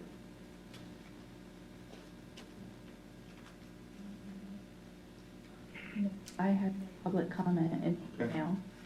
Any public comment from the audience? Yes. Larry Stout, representing Web Weekly and the entire public in attendance. Morning, Larry. Yes, and good morning, Commissioner Marabito out there in cyberspace. I just want to acknowledge just how hard I know you're all working, and I, on behalf of the public, really appreciate that. And I got a little glimpse of it personally when I sent a very simple little email out to Eileen on Saturday, thinking I'll get a response on Monday, and I got it Sunday afternoon. And I thought, what's she doing Sunday afternoon working on county business? Well, I think you're all working way over time, and so honestly, thank you very much for all of that. Something that was not mentioned at all, which I think is kind of important, is the census. I have looked everywhere, and I can't find anything about that it's delayed or anything, so it's still on, everything is in motion. I imagine those that did not have or don't have internet access are probably going to get a door knocker. But is there anything in particular you would like the public to be reminded of, this very, very critical thing that we do once every 10 years, the census? I was going to mention under public comment how important, or under commissioner's comment, how important it is for us to do the census either online or in the mail. Currently, the census workers are not walking door to door. I verified that the other night through the Michael Berger, who's running the census in our area. So he encourages people to fill it out through the mail that you've received or online at this point. He made note also that each person who is not registered in our county, it's a loss of revenue of $2,000 per resident per year. So that's, over 10 years, that's $20,000 lost per resident in funding that we can receive, federal funding, state funding. So it's so important that we make sure that every resident in this area, even if it's a college kid, that they register for our population locally, for our county. I'm going to add to that, that part of our portfolio in our real estate is college students, and they're gone. And college students need to register, to be counted on the census. We did have one of the workers for the census give us a call, but I'm not quite sure how this is going to work now, because many of the students have left. And they should be counted because they use our services. Police, hospitals, first responders. And I'm not quite sure how we're going to address that. It is tricky the way it's worded, because when we did it online, we have 2 foster children, and they are in our home on April 1st, ergo we counted them. But whether people who now their college student is home, technically they are now at that residence. So I don't know, it should have ramifications. I don't know how this is on. To follow up, Larry, people can do it on their phone. I did it on my home computer. It takes literally 2 or 3 minutes, depending on how fast your computer is, because it is not the community survey, which has you filling out many, many questions. It's the census asking you, where do you reside on April 1st, which is the point you made and what Commissioner Macer just pointed out. So even if people don't, have the normal, a lot of people have smartphones. You can do it from your phone, and we really, really hope that you will make sure to do it. It is absolutely critical, as everyone has said. Okay, thanks, Commissioner. One other quick question, if I may. All of you commissioners are landlords. A question I get a lot from people is about any kind of breaks, pause, whatever, on rents, mortgages, etc. Do you know of anything, or is there any kind of county-wide initiative or whatever? Because I know some folks that's a big concern. Go ahead, Commissioner. I was going to say, I think that I certainly speak for myself that we deal with things on a case-by-case basis. Obviously, notwithstanding that this crisis has happened, there's still bills that have to be paid, whether they're bills to the bank or bills to employees who work for us or bills to taxes or to utility companies, etc. At the same time, I think that all of us, and I can't speak for everyone, but, you deal with things on a case-by-case basis. And, our goal, like every other business, is to keep pushing through and keep surviving in this crisis, and to keep as many people in a what I consider to be a semi-normal condition, as they are before. Because obviously, whether it's employees or whomever, there are people all around that depend on them for support. There will be the federal money coming, and hopefully that will help people out. But it's not going to obviously last forever. I don't know if that answers your question, Mr. Stout. Just some general guidelines, yeah, or just some thoughts. That's really, I mean, I just want to be able to tell people that are asking me. You know what I would suggest, Larry? People need to communicate with their landlords. Homeowners need to communicate with their lenders. So if you're having a difficulty and you're not sure you're going to be able to make that mortgage payment, don't just not make it. Contact the bank and talk to them. You know, everyone's a human being, and they're going to try, I think, to work with people, but you need to communicate. The worst thing you can do, whether you're a tenant or whether you're a homeowner, is to just not communicate with anyone, because then they don't really know what's going on. Because we obviously have a lot of homeowners also who have to make payments to banks. I agree. You know, we talked to Representative Whelan on Friday, and we asked him, a lot of the smaller businesses have reached out because they need cash flow to operate, and how they go about doing things. And his recommendation to us was they should contact their bankers first. You know, see what can be done from the banks with their personal bankers, and then the small business loans, to reach out to them. So that's what we're advising small businesses at this time. That was going to be. Yeah, there are definitely SBA loans that are going to be available, and you know, businesses also that want to see whether they can get an exemption for functioning can go to the DCED website, and there's an application on the DCED website to apply for an exemption depending on what your operation is. You you bring up a good point. County we're landlords as well. And I can say, and I think I can speak on behalf of all three commissioners, that we're very compassionate and caring. And so on looking at it from a case-by-case perspective, we are making decisions on how to handle certain tenants, as well as in our private real estate holdings. So if there's anybody out there that is having issues or concerns, please call us. We'll give you as many answers as we can. But it's evolving every day. You know, I mean, when you're getting online and you're listening to some of these seminars and hopefully question and answers, we're not getting guidance. Okay, they make these laws and acts, but it's hard to find out exactly how are they implementing it. So it's as confusing to us as it is to the public at times. And so we want to make decisions based on our employees, on facts. And right now we can't do that. You know, we're getting close, but even from our business, we can't tell our employees what's the best way to go, because next day there's another act, and which way is best for them and for us. So I can say, again, I'll reiterate that.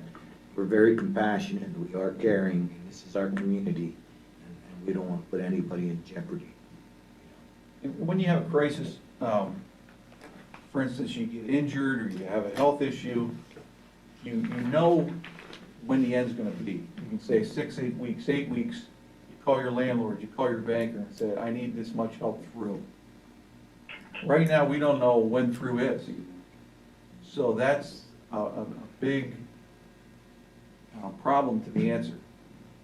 And so we have to go by today and get through today and then tomorrow and the next day.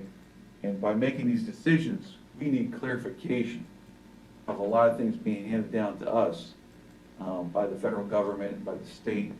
It's revolving by the day, sometimes by the hour. And we come up with a game plan and then we have to tweak it because there's a new part to it. So we'll get through it. Well, again, I commend you, and also I want to mention, although they're not here, but I found really great information coming out of Representative Keller's office, Wheeland, and Senator Yaw. They Their newsletters are really, really packed with information, very helpful. There's no fluff, you will. You know, sometimes they're a little bit more, you know, remember me next election. But these are, I think, really tight. And and obviously the website, the COVID-19 on the county website, very, very, very helpful. So it's good to be able to direct people to those things because you don't have to even put a little caveat caution. No, this is good information and bank on it. So, thank you. You know, some of it also is that the public needs to understand that we have to have some patience. The federal government, you know, President, the Senate, the House passed the legislation last week on the sick time and the extended FMLA. They need to issue regulations, not in a bureaucratic sense, so that people can understand the nuances of the legislation, because the legislation just lays out the broad concept. And then the regulations, and they're working, I'm sure, around the clock at the Department of Labor to try to get those out. But, you know, it takes a little bit of time. It can't just happen in 5 hours. So I suspect they're going to have those regulations out this week sometime. And that'll give a lot more answers to people. I'm going to give you another example of the goodness found in people and companies. Obviously, we were concerned about, I'll give you an example, Julie's Coffee that's shut down, that rents from us. And if she needed help and what's going on with them. And we contacted every one of our tenants. And you know, there were a majority of them that said, no, we're fine. We'll pay the rent, you know, and but if we do fall into harder times, you know, it's nice of you to ask. That's awesome. Nobody tried to take advantage of generosity, you know, and that's a good story.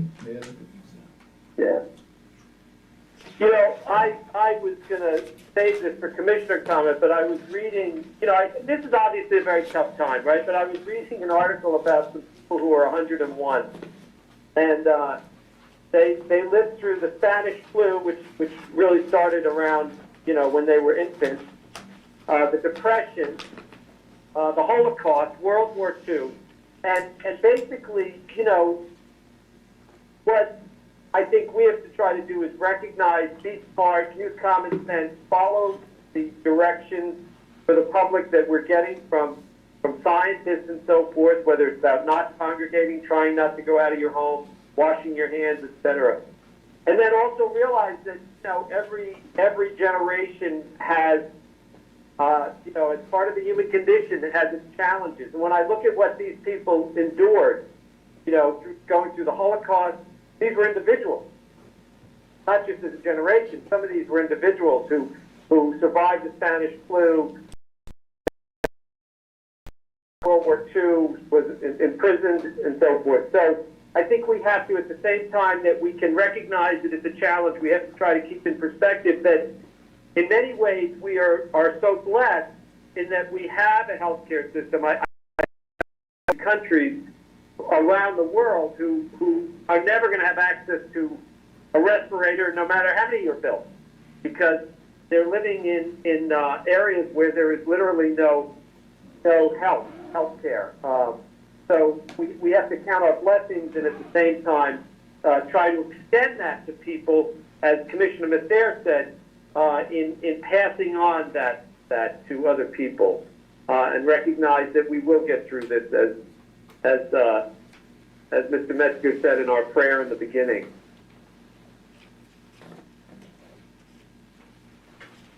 Mr. Massar? I got a text from somebody that says, you know, please remind the community what the governor has put out. Governor Tom Wolf's order on Thursday to shut down all non-life supporting businesses in Pennsylvania for at least 2 weeks is not a shelter-in-place order. But that type of order was issued in California on Thursday night by Governor Gavin, after its largest cities had issued similar orders earlier in the week. You know, that'll bring me to a couple of my comments. And I do want to say, although sometimes I may criticize the lawmakers, like today on Act 77, okay? Let me assure you, we don't always agree, but I can assure you this, our lawmakers have the best interest of our community in mind. It's incredible the resources that they're providing the commissioners with right now. And some of the things, and we include them on our 1 o'clock call, some of the things that they're debating in Harrisburg and Washington DC now, it can have an effect on us for our entire lives. And so they take this very seriously. I'm very proud of all of our elected officials here locally. Also getting texts from our residents. And it is a difficult time when you try to stay isolated from people for as much as you can. What can we do? Some of them text me and said they saw a sign on White Deer Golf Course. This was done by the management company, not necessarily the commissioners, because I wasn't aware of this. You know, I don't see it any differently than the Riverwalk. As I'm driving across the bridge, I see people walking on the river. I think it's good and healthy, you know, to get out and walk your streets or the Riverwalk or whatnot. And I'm not sure if we should have a discussion about, you know, why isn't White Deer open to go walk? You know, I'm not necessarily saying golf. You know, the restaurants, everything is closed down. But, you know, we should have a conversation about that. Another issue that the public is asking us about is the recycling. Okay? It's closed. And unless you're going to store them, I was told to put them in your regular garbage. And they will go into the landfill. You don't necessarily want to do that, but many of your recyclings is plastic. And from what we understood, and we collected from, what, 9 other counties? 7 other counties? You know, we don't want to put our people in harm's way with it, you know, on the plastics. That's why they're shut down. Can I add to that? Go ahead. We also shut down recycling because we have PRC workers that are going over to the landfill. And there was regular landfill workers there, and to reduce the risk of traffic, we didn't want anybody having a risk of being ill from this. So by bringing them back to PRC and keeping them at PRC, we're isolating them and keeping our workers at the landfill isolated. It reduces that risk. And with that said, we don't have the population, we don't have the manpower, I should say, the manpower to run recycling on this 100% basis. So we had to pull the bins. That was another reason why we did that, for safety reasons. Okay, and my final comment, all of us own businesses, and I own a business, and I voluntarily shut down. But let me explain something to you, just like other businesses. I didn't apply for a waiver, although I'm going to here shortly. When I shut my business down, I laid off my employees. And there's a consequence for that, okay? And when I go and I drive by Lowe's and I see the parking lot packed, I wonder how serious our government is about this, because Lowe's is a competitor of mine. And I'm sitting there saying, I may have 10 people come into my shop a day, okay? Which is well right within line, and they're not all there at the same time, okay? And you go to Lowe's, and there's thousands. So how serious is this? That's my question. And that's why I'm going to apply for a waivers, you know, so that we reopen. We also do other things, but, you know, I'm not the only business that feels this way. And how serious is it? your grocery stores have a lot of people in them. They're taking the precautions. But this is what I'm getting from our constituents. Listen, why aren't we isolating the ones most vulnerable? Why aren't we keeping them home? Why aren't we delivering groceries to people, okay, through a system? I mean, if we're that concerned. Good questions. And hopefully they change what they're doing. I'm done. Commissioners, I just want to add, Jim Webb from Webb Weekly reached out to us about a week ago and asked for us to put any comments we wanted to in the paper this week. So I wrote my comments. So if you have an opportunity to read Webb Weekly this week, I believe they're on page 21. It says, letter from the commissioners. It's a letter to the residents and constituents from me and my thoughts on this crisis that we're all enduring. So with that said, I'll leave my comments for you to be able to read, and I would encourage you to read them. And again, the most important thing, I listened to Representative Keller last night, and what he said hit home. He says in PA-12 live in an amazing area. Generosity that we have with our folks, you don't find in a lot of other areas. People are kind, they're considerate, and they'll help each other. And that's the great thing about our community.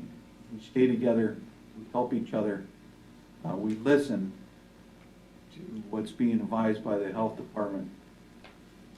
We'll get through this sooner than later. But we all need to be responsible, we all need to take our part and do what we have to do. But we'll do it together.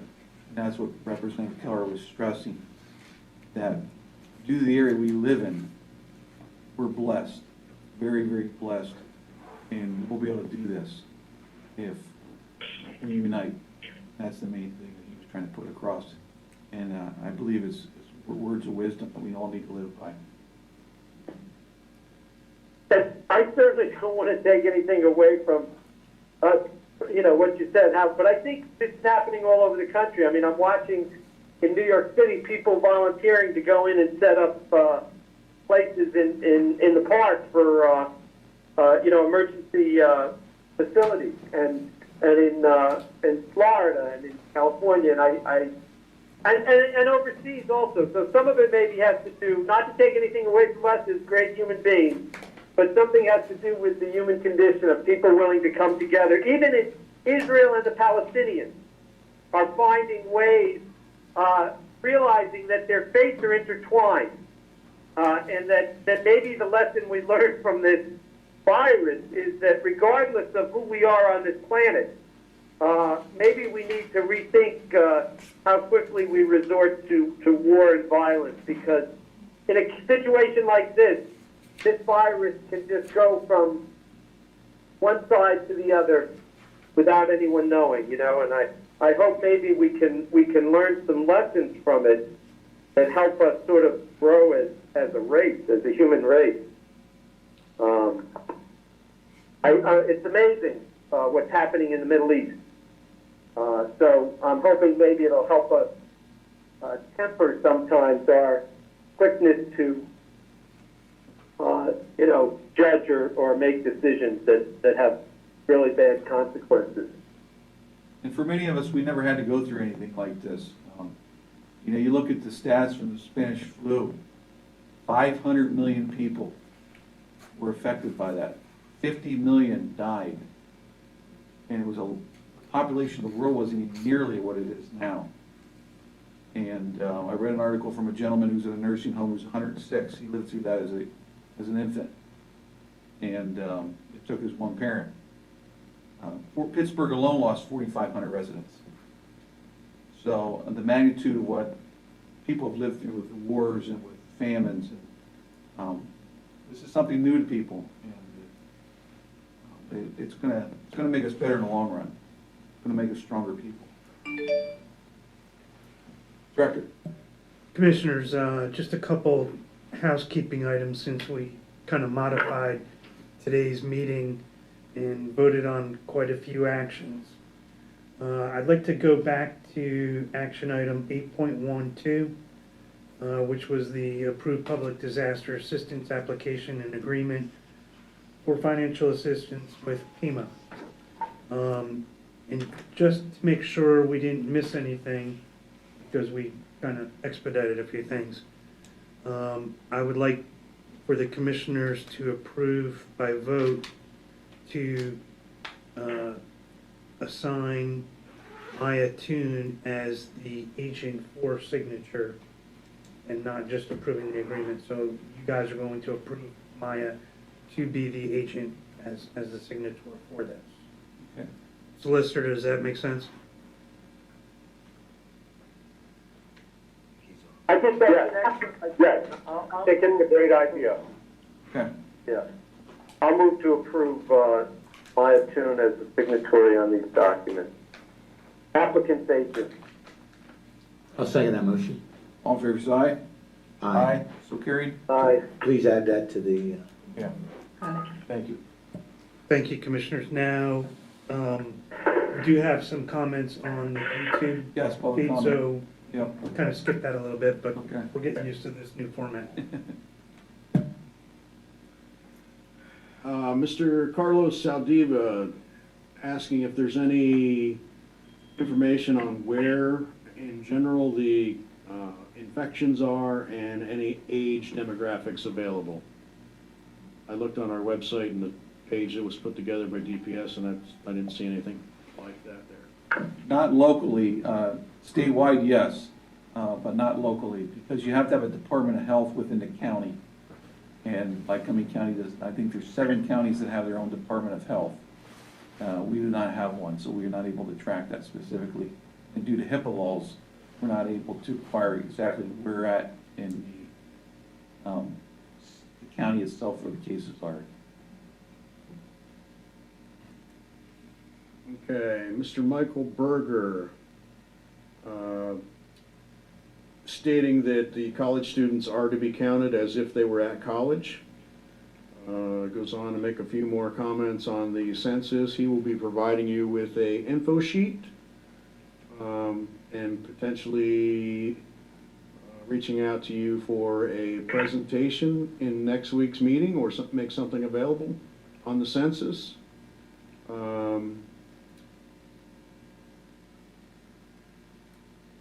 He goes on to say that the census impacts many services throughout Lycoming County: in transit, library, Head Start, Title I reading, school lunches, general planning, 911, EMS, CMT, community block grants, etc. And there was one other question on whether the county is going to extend property tax payments. We encourage Mr. Berger to give us any information that he can on the census. We've had some very minor talks about property tax and any kind of delays, and we'll continue to have those discussions. Just to clarify on that also, we collect taxes for some municipalities, so we cannot necessarily make a unilateral decision when the bill that they get has another municipal entity on it, and that is part of the difficulty. The city was able to do what they did because they are just talking about city taxes. Our county tax bill also has the other munis on it. Some of them. That's 18 municipalities, Commissioner? Excuse me? I believe that's 18 municipalities that's included in that, so you are correct. Yeah. So it makes it a little more complicated for us to take unilateral action. Here's another comment. I'm not sure if we can do this, but you know, you cannot see who's in attendance here or the speakers. So I'm wondering if there's a possibility of being able to put up a mirror so that you facing the podium or facing the audience so that people can see the people who are making comments. Just a suggestion. We can talk about this later. Are you talking, Commissioner, about so people who are listening in will know who's speaking? Yes, so they can see them through the reflection on the mirror. At the I got it. podium.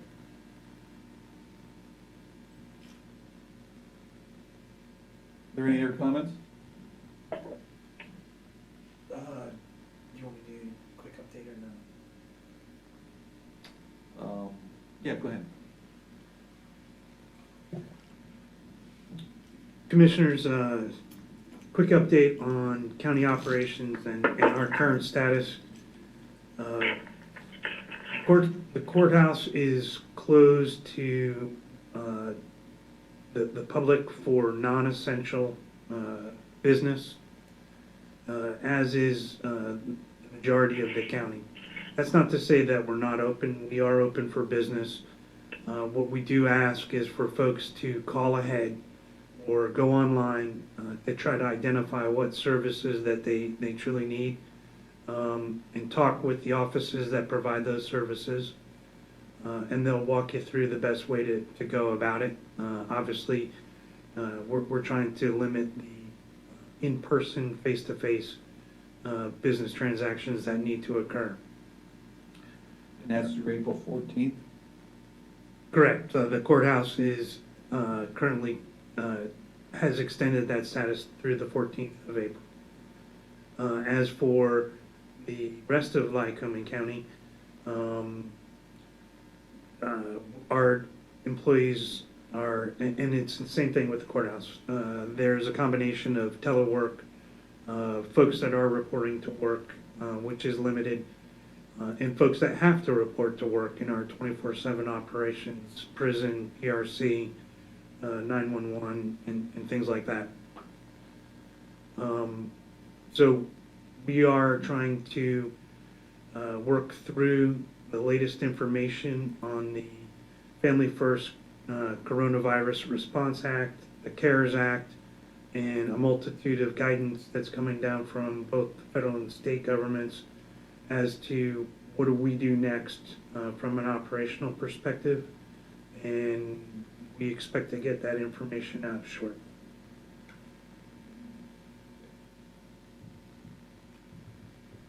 Anything further? No, Commissioner. Thank you. Hearing nothing further, we will adjourn this meeting. We'll not have our public meeting on Thursday, since all business was conducted through today. Our next meeting will be our work session on Tuesday, April the 6th, I believe. Yes. No, and I just wonder if anything very important is happening or decisions have to be made out, with this, if we should live feed to our constituents. I'm not going to say once a week, but if something does change drastically, I think that we should open up that possibility. Absolutely, Commissioners. Today was kind of a test bed for a virtual commissioners work session, and we are looking to expand the capabilities of this meeting as required, and we will try to develop whatever it is that we need to get the word out to the public and to the employees as well, and our other partners. So our next work session, will be on Tuesday. I should have known this, April the 7th, because it'll be my birthday. It might actually be my 39th birthday. So that'll be our next meeting. You know what they say about politicians? Thank you. We are adjourned.